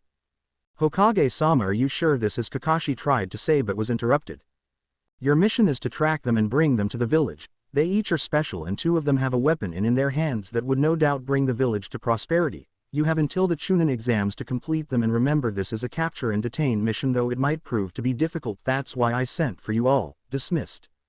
The teams and sensei left, not a moment later, wanting to discuss the plans on how to tackle this mission. A shadow shimmered and revealed itself to be a smirking Jiraiya. "Don't worry, Minato, with those 3 here, I'll make sure to find out the secrets of the devices, and when I do, the other villages will think twice before they want to attack us. It will be even better if we enlist them into the ranks," Jiraiya said. "Of course, I am sure you know what you're doing, sensei," Minato said like a good student. That almost made Jiraiya want to smirk evilly. "It's a good thing Danzo agreed to help me catch the brat of guard before I was able to place the memory seal on his neck, else this won't happen. Gotta thank sensei for helping get rid of those pesky Uzumaki. Their knowledge on seals are definitely worth it." Jiraiya thought to himself, "Well, I'll catch you later, Minato. Gotta go research for my books. You know, if Kushina catches you, you will be in big trouble, right?" Minato asked, and Jiraiya waved him off. "I can handle it," Jiraiya said, and he jumped out the window, leaving his pawn to do his business. Minato smiled as his sensei left, then he frowned sadly at what he thought was his sensei. "For you to resort to petty things like this, Jiraiya, it almost makes me think if I even knew you at all," Minato said to himself. Yes, he knew of the seal that was placed in his neck thanks to Kushina, who spotted it instantly, but they agreed to play Jiraiya's game a little more before they spring the unexpected trap that would surprise him. He was beginning to think whether he should tell the Toads what has become of their sage, but he'll do that later. Time for ramen. With Naruto and Gwen. Naruto and Gwen found out through a couple of tests that Gwen had a good luck charm in her possession. They tried in a couple of games like mini-golf where she got 10 hole-in-one strikes and 10 games of hoops. It was then that Naruto decided something. He wanted to see how Gwen would fare given the chance so he decided that he would lend her his mask later when trouble arises. Plus, Ben could use the break in humbling, as he has been getting a bit cocky as of late. Ben just arrived as he saw his cousin throw a perfect 3-pointer, but as he was about to make a comment, they heard an explosion and looked to see some construction workers falling to their doom. Ben quickly went into action as Wild Mutt to save the one that were falling to their doom, not even thinking of the ones that were affected by the accident on the ground. Fortunately, Gwen was there to save the day, even though Naruto would have done it. "Gwen?" Max asked as he saw his granddaughter in her outfit ready for action. She wore a black full-body suit showing a bit of her feminine figure in all the right places. It was accessorized with a purple scarf and a GI belt on her neck and waist. She had on 2 wrist bracelets, one of which was equipped with the good luck charm she found. And finally, purple outlines were seen on her suit that glowed a bit, even on the face mask she had on. "It's lucky girl for now, Grandpa," Gwen said. Then she looked for what could help the man stuck in the smashed truck and spotted a set of planks on a construction horse. She aimed her hand as a blue hue appeared, covering her wrist to her fingers. She wanted something to happen and was concentrating as hard as she could. The response, The plank was vibrating before it shot out and aimed for the window of an abandoned demolition crane, which indirectly activated, dropping a demolition ball on the back of the truck that was trapped underneath a construction beam. It was tilted, lifting the beam of the truck, creating an escape route for the trapped worker inside.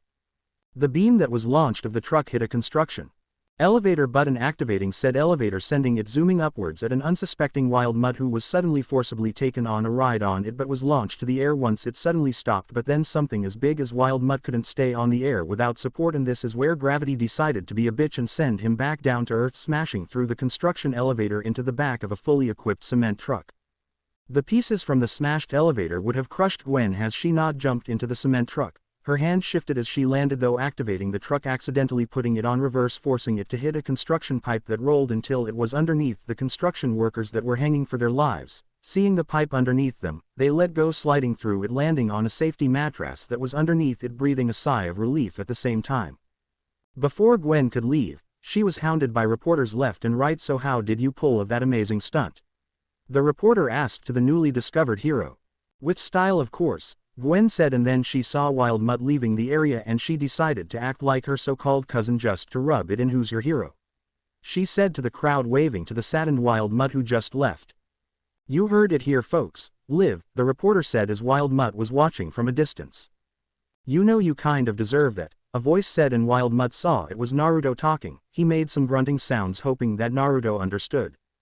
"Gwen told me how you were showboating in the museum after you beat that wizard," Naruto explained, and Wild Mutt had the decency to look embarrassed at that. "Don't do that again or it'll turn of your Omnitrix for a week."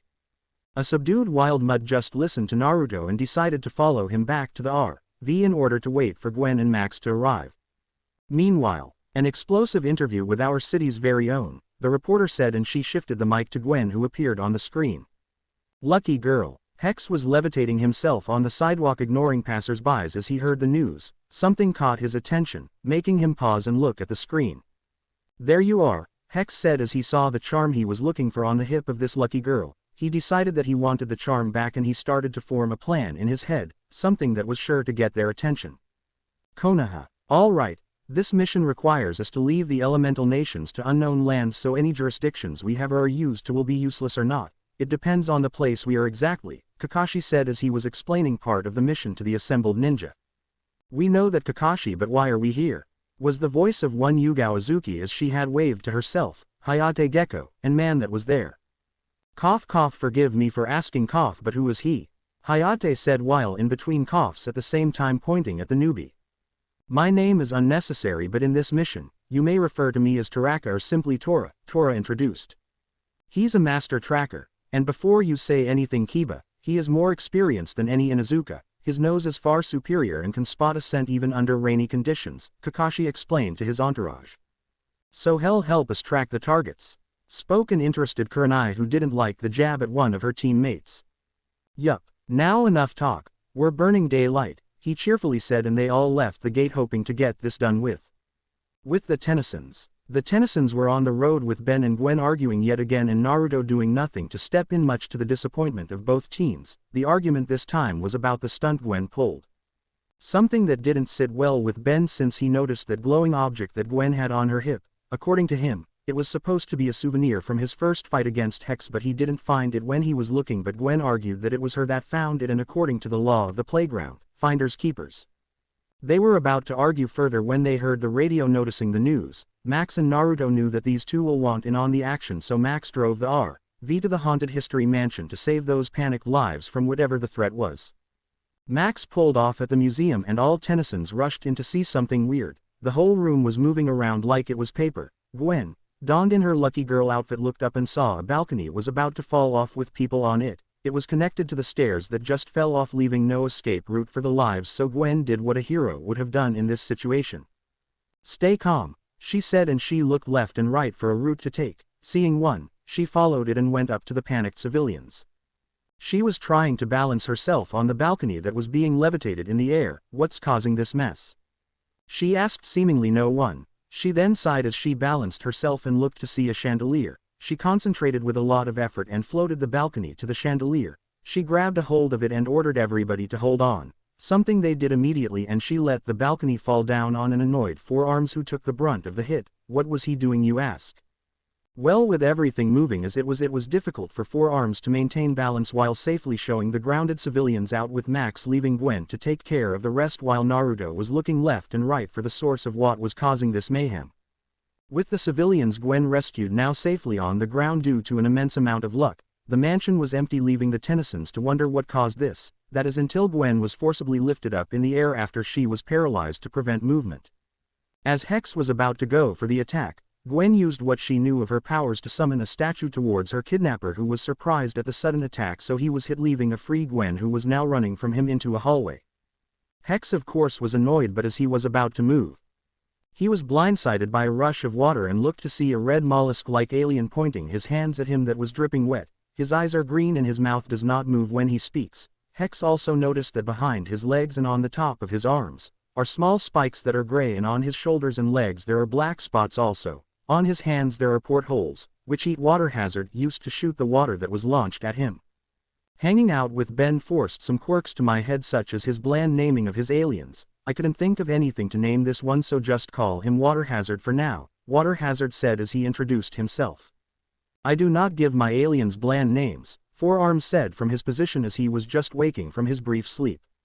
I won't reply to that, Water Hazard, Naruto said before he aimed at Hex and shot gallons upon gallons of water at the downed wizard, but as the water was about to hit Hex, who would have defended it himself, it flowed around him as if controlled by an external force. I believe you and I have some unfinished business to attend to, a voice said, and they all turned to see Bloodstone floating above them with his eyes glowing purple and his arms stretched, looking at Water Hazard, who scoffed unseen to anyone. Why yes, I believe we do, Water Hazard said, and he tapped the Omnitrix dial on his chest, and in a flash of green light, he was Chitrax, who looked around to find that Hex used this chance to escape. Go, I'll handle him, Chitrax said to Four Arms, who looked at Chitrax and nodded before rushing after the running wizard. Chitrax then looked at Bloodstone with a glare, ready for round 3. He asked, as what the teenagers say nowadays, bring it. Bloodstone replied before both started their bout, forgetting about Max, who just left the mansion for his own safety and looking for his granddaughter as well. With Gwen. So far, Gwen knew that she was in trouble once Hex was after the charm, but did she deter from it? No, she decided to herself that she would learn more about the charms, as she herself was beginning to learn magic. I plan on having her a bit like Gwendolyn Tennyson of the 10,000 timeline, hence the interest in the charms of Bezel, so she knew that she had to somehow find a way to get the other 5 charms. Keep it secure from her doofus of a cousin, maybe ask her boyfriend for help. Speaking of boyfriend, they haven't been on another date in some time, maybe because of all this moving around, she mused as she leaned on the wall beside her, unknowingly pushing a loose brick that loosed the others, falling on an unsuspecting Hex that was on the other side as he was preparing to cast a spell on the wall. Thank you, luck, Gwen said as she saw Hex's body underneath the pile of bricks, and she ran from the scene. Hex was up not soon after and began the chase, wanting to stop at nothing to get his charm back, but said charm was really misbehaving. All he wanted was a little world domination and immortality. Was it too much to ask? Boom. Gwen tripped and fell as a beam of energy traveled directly over her, hitting the dead-end wall in front of her, creating a route. She got up and ran to the route, exiting into a forest that led into a graveyard that spooked her a bit. She kept on running and running, looking left and right, spotting trees beside her. She went to hide behind one, taking a breather from the brief exercise. What she didn't notice was the lone branch that was creeping towards her feet. It grabbed the screaming girl and lifted her up to its master, who looked at the scared Gwen. The branches were binding Gwen around her body, similar to the way a snake coils around its prey. She had to wince from the pain until she noticed another branch heading for the charm on her hip. No, she screamed but was silenced as she had to watch Hex catch the charm that was handed to him. She had one thought before she blacked out completely: hope Naruto or Ben come here on time. She had to pass out moments later as darkness overtook her. With Naruto. Naruto was busy dodging a blast from Bloodstone when he felt a chill go up his spine. Then and there he knew that Gwen was in trouble. Don't ask him how, he just knew this things. Call it a gift, but right now, he had to get rid of this annoyance in front of him. Shit, he said as he felt trapped and saw a beam of energy heading straight to him. I know you can do better than that. Why don't you give me everything you have to offer? Bloodstone taunted as he attacked Naruto with an energy beam and tossed the now smoking body to the side. Most of my aliens are useless against him except Bioshock that can light him up, Naruto said to himself as he got up from the attack, wincing in pain. As if reading his thoughts, the Omnitrix beeped and revealed an image of an alien he never used before. He shrugged and thought, good enough. he then selected the image and in a flash of light, in his place was a humanoid alien with red skin and sharp pointy ears. He wore a dark green sleeveless jacket with the Omnitrix symbol on his chest and dark blue pants with a pair of white sneakers on his legs. He had green wristbands on each arm and a pair of yellow slit eyes. Naruto examined himself and flexed his hand. He was surprised when it was surrounded with a green glow. He smiled and looked to his enemy who was looking in confusion at this new development. Bloodstone was about to ask a question when he was suddenly sent back with a punch by Naruto who suddenly was in front of him. Not bad, fast and strong, Naruto said in a deep voice. Let's see what else he can do. Naruto then flew till he was directly over Bloodstone and his arms started to glow. Flight. Check, he said, and he aimed the gathered energy at Bloodstone who tried to absorb it but couldn't as the energy surrounded his person, trapping him in a spherical prison that was made by an artificial construct. If I didn't know any better, I'd say that I was a Green Lantern like those comics, Naruto mused to himself. He then raised up the prison and slammed it to the ground hard before repeating the process over and over again, upsetting the prisoner inside before he aimed to the moon. Let's see how far I can throw you, he said. He constructed a bazooka with the prisoner as a missile and created a scope. He steadied his aim and fired, sending the trapped Bloodstone in the air as he was screaming in the night light trying to free himself from said prison. At least I know I won't see you again for some time, Naruto said before he flew to where he thought Gwen was because he could feel her energy and it was fluctuating and weak. He had to hurry before the worst happened and the only thing people could see was a green streak of light fading away. With Ben, Four Arms freed Gwen from her trap. Gwen appreciated the help and thanked her cousin for the help, who accepted the thanks. They heard the sound of thunder while looking for their enemy and saw the clouds gathering in one direction where a figure stood still, suspended in the air. Hex was in the process of chanting a spell capable of destroying the entire city. His robes bellowed and the charms on his neck glowed as the wind pressure increased. He was about to go further, that is, until he heard a voice. I don't think so, it said, and he turned around to see a green glow heading his way. He didn't know what it was, but he was suddenly attacked from above and sent back down to the ground forcibly, and if one were to look up, they would see a sledgehammer construct in the air where Hex was once. Pissed, Hex summoned his staff and levitated. You dare challenge me? He growled. He then raised his arms to the sky. Gargly of Vortium. A red mist was released from his staff and flowed throughout the graveyard, targeting statues that came to life not soon after. They kept Four Arms and Naruto busy enough for Hex to get back to his work, but he forgot about Gwen, who was magical as well. She used the last of her magic to force Hex to trip before panting in exhaustion, falling to her grandfather, who caught her. Are you okay?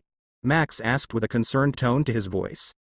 Yeah, I just need to rest, Gwen said as she panted heavily. Four Arms and Naruto were just about done with their statues when Hex was about to get up from his fall. Something Naruto noticed, so he made a construct of a more powerful sledgehammer, knowing that Hex couldn't take it, so he smashed the wizard down to the ground, hard, knocking him out completely before floating down to his family. Who's this guy? Four Arms said. I don't know, I haven't thought of a name yet, Naruto said. Any ideas what his abilities are? Max asked. So far, there's super speed, super strength, heightened senses, flight, and construct building only when I glow green, Naruto said.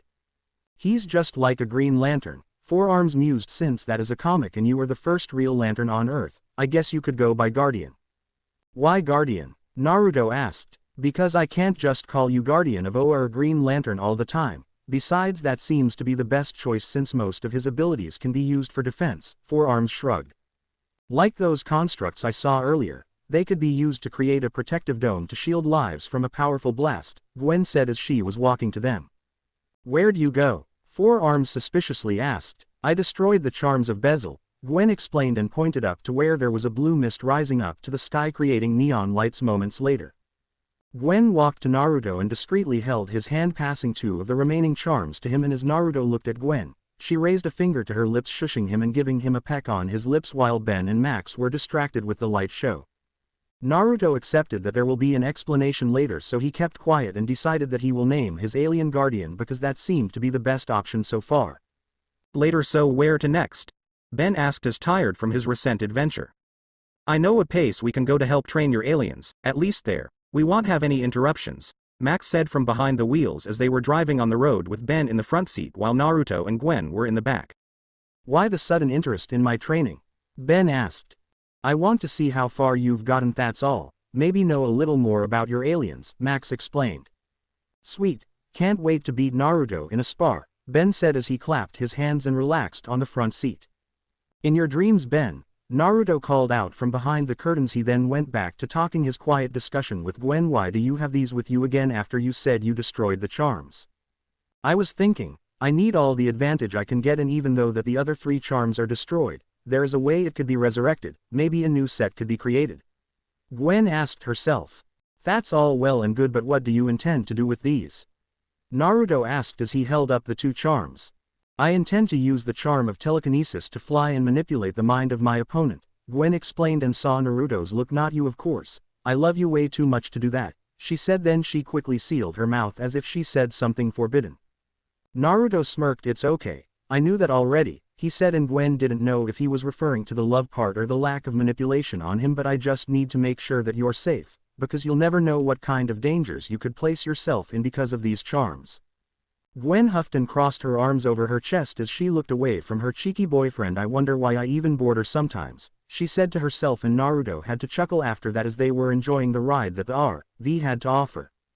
Meanwhile, is everybody here? Kakashi asked as he did a head count to confirm everybody's presence in the mission. Good, now we are going to have a really long boat ride, so I hope you have something to entertain yourselves with. Get on with it, Sasuke said from his position beside Nami and Sakura. Now this boat is heading to our current destination. I hope that none of you will give the other passengers trouble, Kakashi said. I don't know why we can't just water walk there, Kiba said. Because Kiba, the distance will be a problem. Unless you have near limitless chakra, you won't be able to walk across continents. That's why an alternative method of travel is required, Shino explained. Fine, Kiba huffed. Okay, enough of that. Let's get a move on. Kakashi clapped and he brought out his orange novel as something that will entertain him throughout the journey, much to the annoyance of the females on the boat. It was going to be a really long ride. Any lock on there sent yet, Tora? Kakashi asked his comrade as he was on land. No, they probably don't even live here. Any idea on where to start? Tora commented after he sniffed the area. Will this help? Yugao asked as she handed Tora a paper on the attack that happened in New York weeks ago. I don't know. Here, Kakashi, will this help? Tora asked Kakashi as he handed the silver-haired Junin the paper. Kakashi smiled. Yes it will, he said, and the females couldn't help but blush at his smile. It was a day since they arrived in the United States. They presented their documents with the proper authorities and were free to move, but it was decided that they would have to change from what they wore in order to blend in, but people like Sasuke or Sakura didn't have any problems with that. The rest decided to put on something casual, and Kakashi was advised to take off his mask for security measures, something that was understood, and seeing as there would likely be no one here to recognize him from the nations apart from his team, he agreed, although he did argue a bit. Nami was wearing a simple pair of black skin-tight trousers that shows a bit of her hips, and she wore a blue long-sleeve round-neck shirt. Her red hair was tied as a ponytail. Ino wore a purple blouse with a pair of short skimpy jeans and a pair of sandals that went with it. Her hair was in a similar style as Nami. Hinata just wore something simple, a short skirt that stopped at her knees and a white long-sleeve t-shirt that was over a black vest. Her hair was just as it was as she left the nations. The guys except for Sasuke changed their wardrobe. Shino wore a simple pair of black trousers and a cream-colored shirt that was under a knee-length ash trench coat. His afro was relaxed as he let his hair fall down and tied it into a ponytail. He also changed his round sunglasses to a rectangle one. All in all, they couldn't recognize him a bit before he reintroduced himself again. Kiba just wore a simple dark blue hooded jacket and a pair of ankle-length brown pants. Akamaru stood beside him in a collar, panting next to his owner. Choji as of yet wasn't able to find something to fit him because of his brash nature when people called him anything other than big-boned, while Shikamaru just wore a white long-sleeved button shirt and black trousers.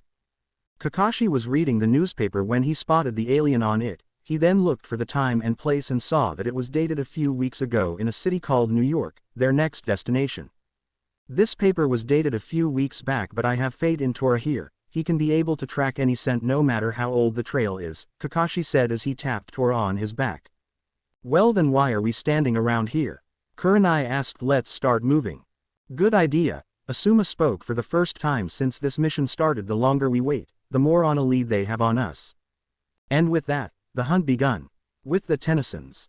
It was 2 days ago that they faced Hex and his ally, 2 days that Naruto had a new alien, and 2 days that Gwen kept 2 of the 5 charms of Bezel. They were in the middle of the desert with Max setting up the targets while Naruto and Gwen decided to go off on their own.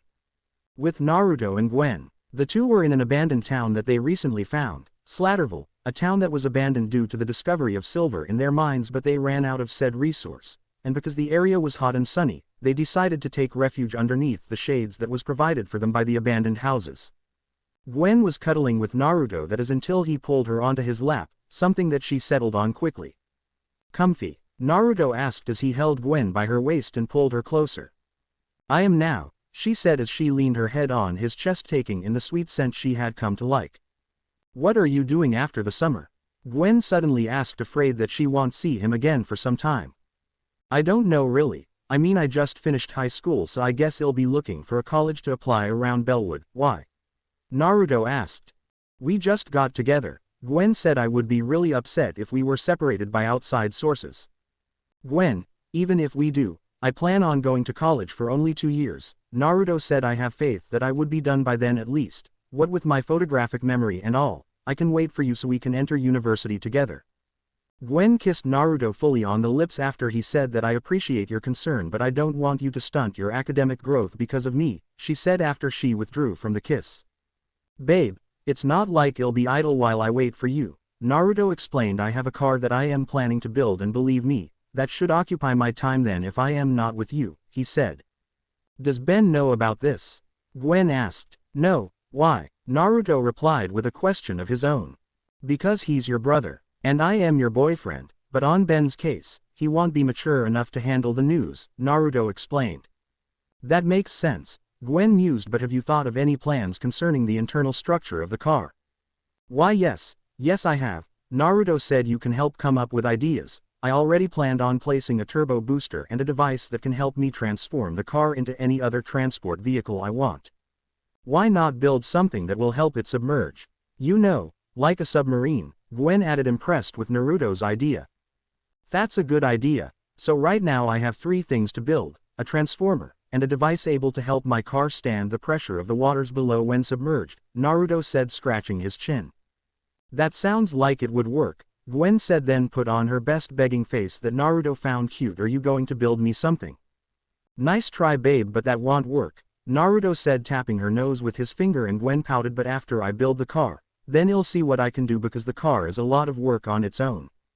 "Fine," Gwen said, then she got up, pulling Naruto with her. "We better head back to the desert to check on Ben and Grandpa. I am sure by now, he's driving Grandpa Max mad." Naruto agreed with Gwen and turned into Guardian. He picked up Gwen bridal style and glowed green. "Hang on," he said in his calm deep voice, and took off in flight, but not before turning invisible as he was halfway to his destination so as to avoid detection from Max and Ben. The invisibility is just that, invisibility, but the major flaw is that he can only hold it for 60 seconds, so he'd have to fly as fast as he can before time ran out. He and Gwen wouldn't want a hassle from Ben if he were to find out of their relationship. Earlier with Ben and Max.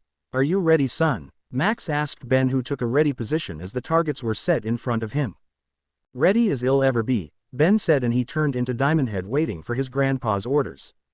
"Remember to think, Ben," Max said. "Might isn't always right."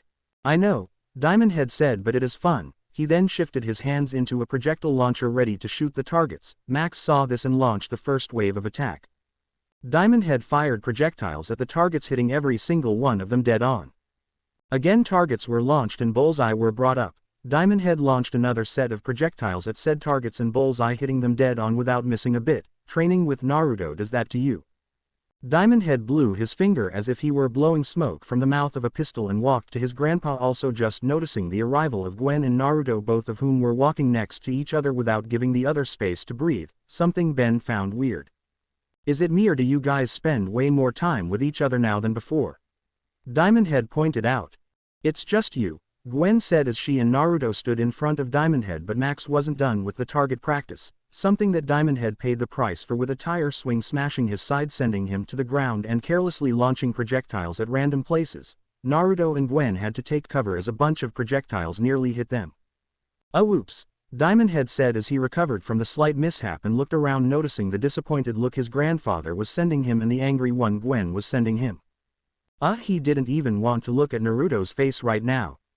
Meanwhile, This is where the Omnitrix was last activated, a voice said as the owner was looking at the radar in his hand pressing a button.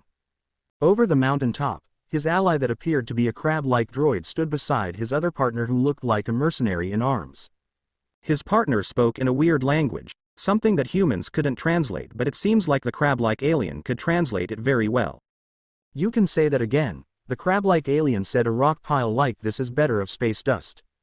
The obviously smarter mercenary was walking through the jungle gym of targets that was previously used by the Tennysons just minutes before. He stopped and picked up a soda can that was pierced with a diamond projectile, but as he made to pick it, something picked it up before him. It was the third mercenary, 6-6, he was about to inspect it when it was snatched away from his hand.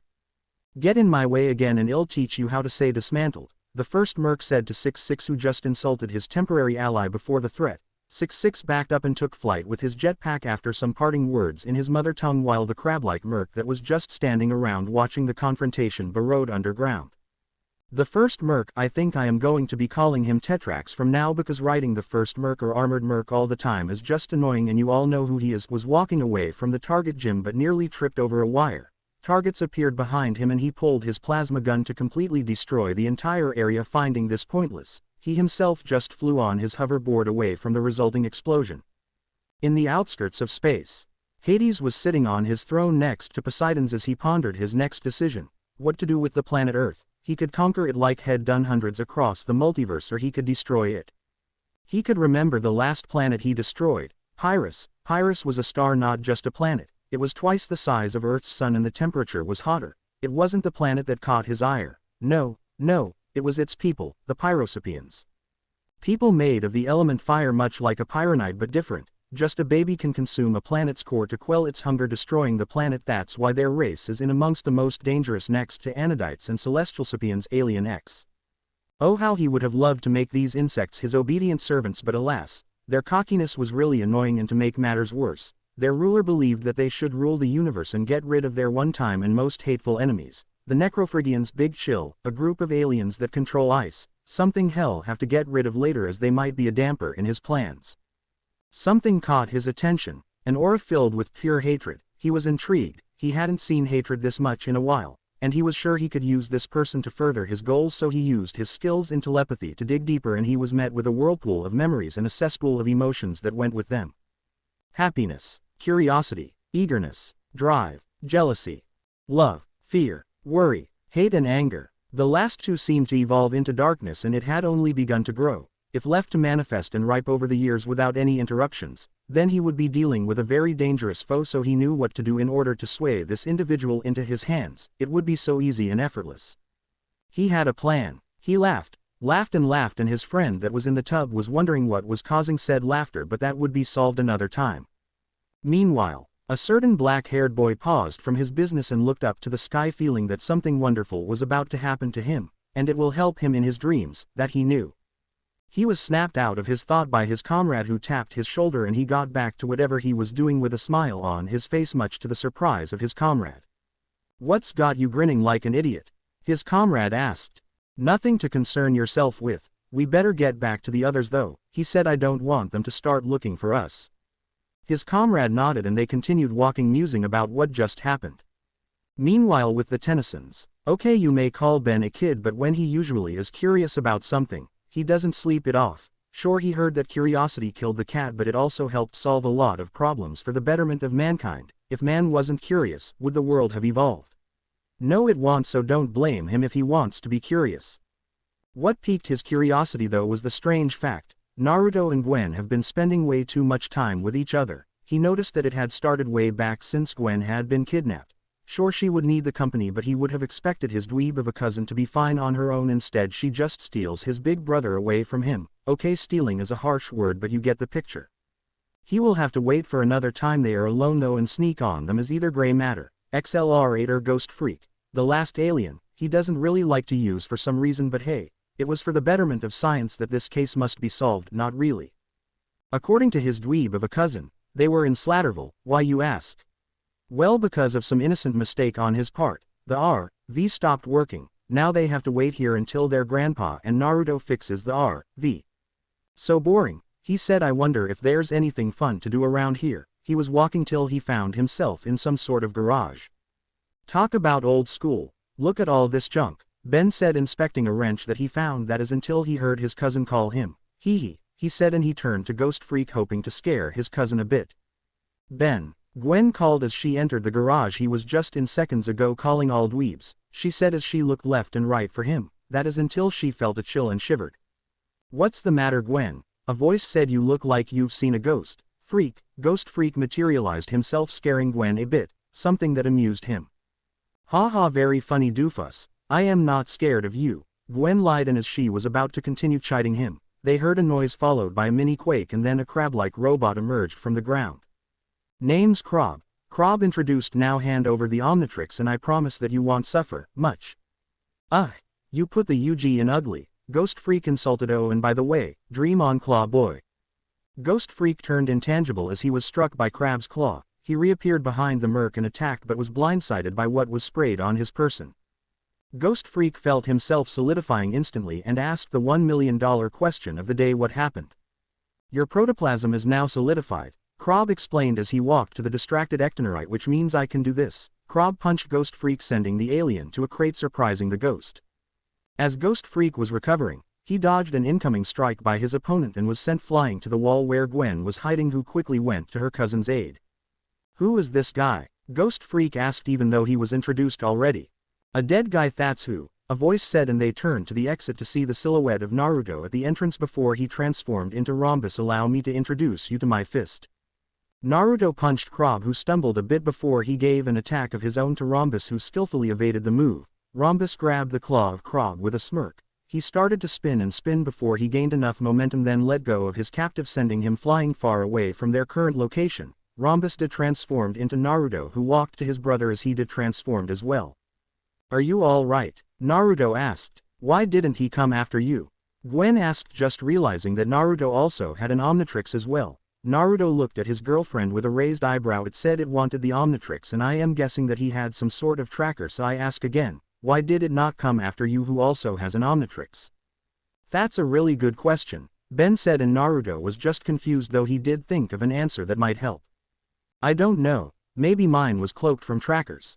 Naruto shrugged, and the answer was something Ben and Gwen accepted. Come on, let's go see Grandpa, he said, and they left the garage unaware that they were being watched by another one of the mercs, who was intrigued at this new development. He'd have to contact Azimuth to see what's up with this situation. Later, just let me go 4 arms and I'll turn it into a seafood special, Ben said to their grandfather as they discussed what happened with Ben earlier. Nobody noticed it except Naruto that Max had a sudden aura around him at the threat mentioned, an aura of familiarity, but that disappeared as quickly as it appeared. Repairs are done, we're leaving, Max said tersely and walked into his RV, much to the protest of Ben, who followed later. And you didn't use magic because? Naruto asked his girlfriend, who huffed and crossed her arms over her chest. I don't know any spells and I am still working on my mental controls. Gwen walked in the RV followed by Naruto, who just shrugged. The van started to move as both Naruto and Gwen sat down in front of Ben. Gwen looked out the window and back to Ben. No sign of Krob yet, she said, but then screamed when the RV shook and an electric saw was cutting through the roof. A hitchhiker? Naruto asked. Work, you stupid thing, Ben said as he was messing with his Omnitrix. I'll handle it, Naruto said as the roof was ripped and 66 showed his face. Naruto jumped and gave the merc an uppercut that sent him off the roof and in front of the incoming RV. Max had no problem driving over him, but he had to suffer the backlash that his damaged tires. 66 recovered and had a new target in mind, the blonde-haired pile of flesh that stood facing him while the others escaped.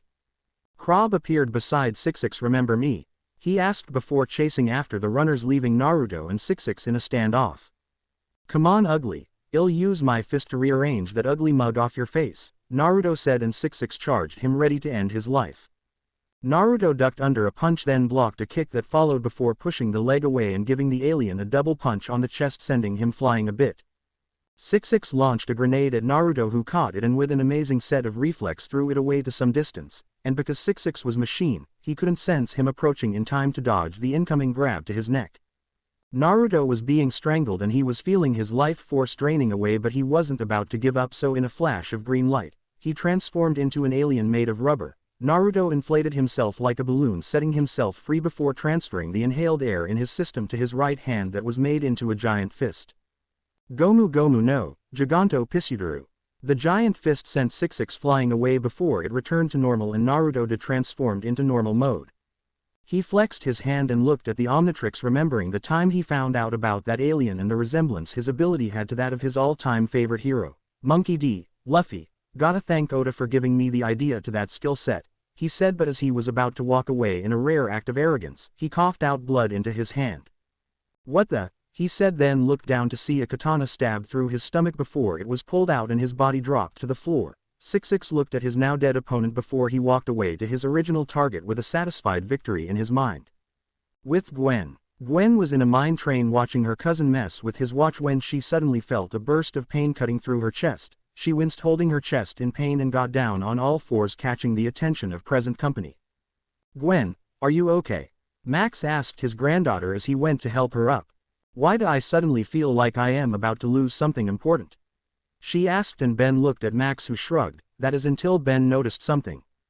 "Maybe because of him." Ben shouted and pointed at 66, who was locked and loaded, taking aim at the train. That is until Ben's Omnitrix beeped green. He noticed it, obviously sweet, and selected Diamond Head and pressed the dial. Diamond Head emerged moments later from the green light and jumped on the approaching 66, ignoring his grandfather's protests while falling into the deep chasm below them. Of course Gwen and Max were worried. That is until they saw Diamond Head flying with 66, who didn't appreciate hitchhikers on his back and was trying to shake him off. They landed safely on solid ground, and Ben, seeing his chance, went to attack 66 but was stopped by Krob, who grabbed him and tossed him to the wall beside them. It was because of the combined effort of 66 and Krob that Diamond Head lost his match quickly, but as they were about to finish the down Tennyson, a grenade was launched and a sleeping gas was all it took to knock out the two temporary allied mercs.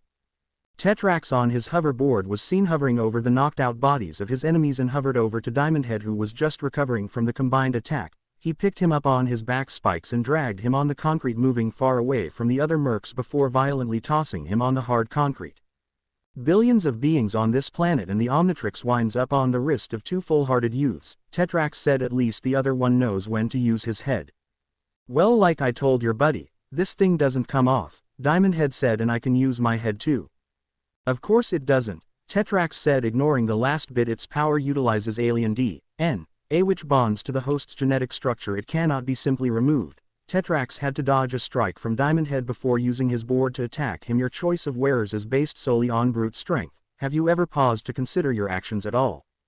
Actually, come to think of it, I have been ignoring some teachings lately," Diamond Head said as he recovered from the blow. "I know I have trained with this alien as with others, and I could do more than just punch and kick. I don't know when I started to change." "It appears that you are not as dumb as you look," Tetrax said after moments of silence. "I take offense to that," Diamond Head said. "I thought you were a bad guy." "You're still alive, aren't you?"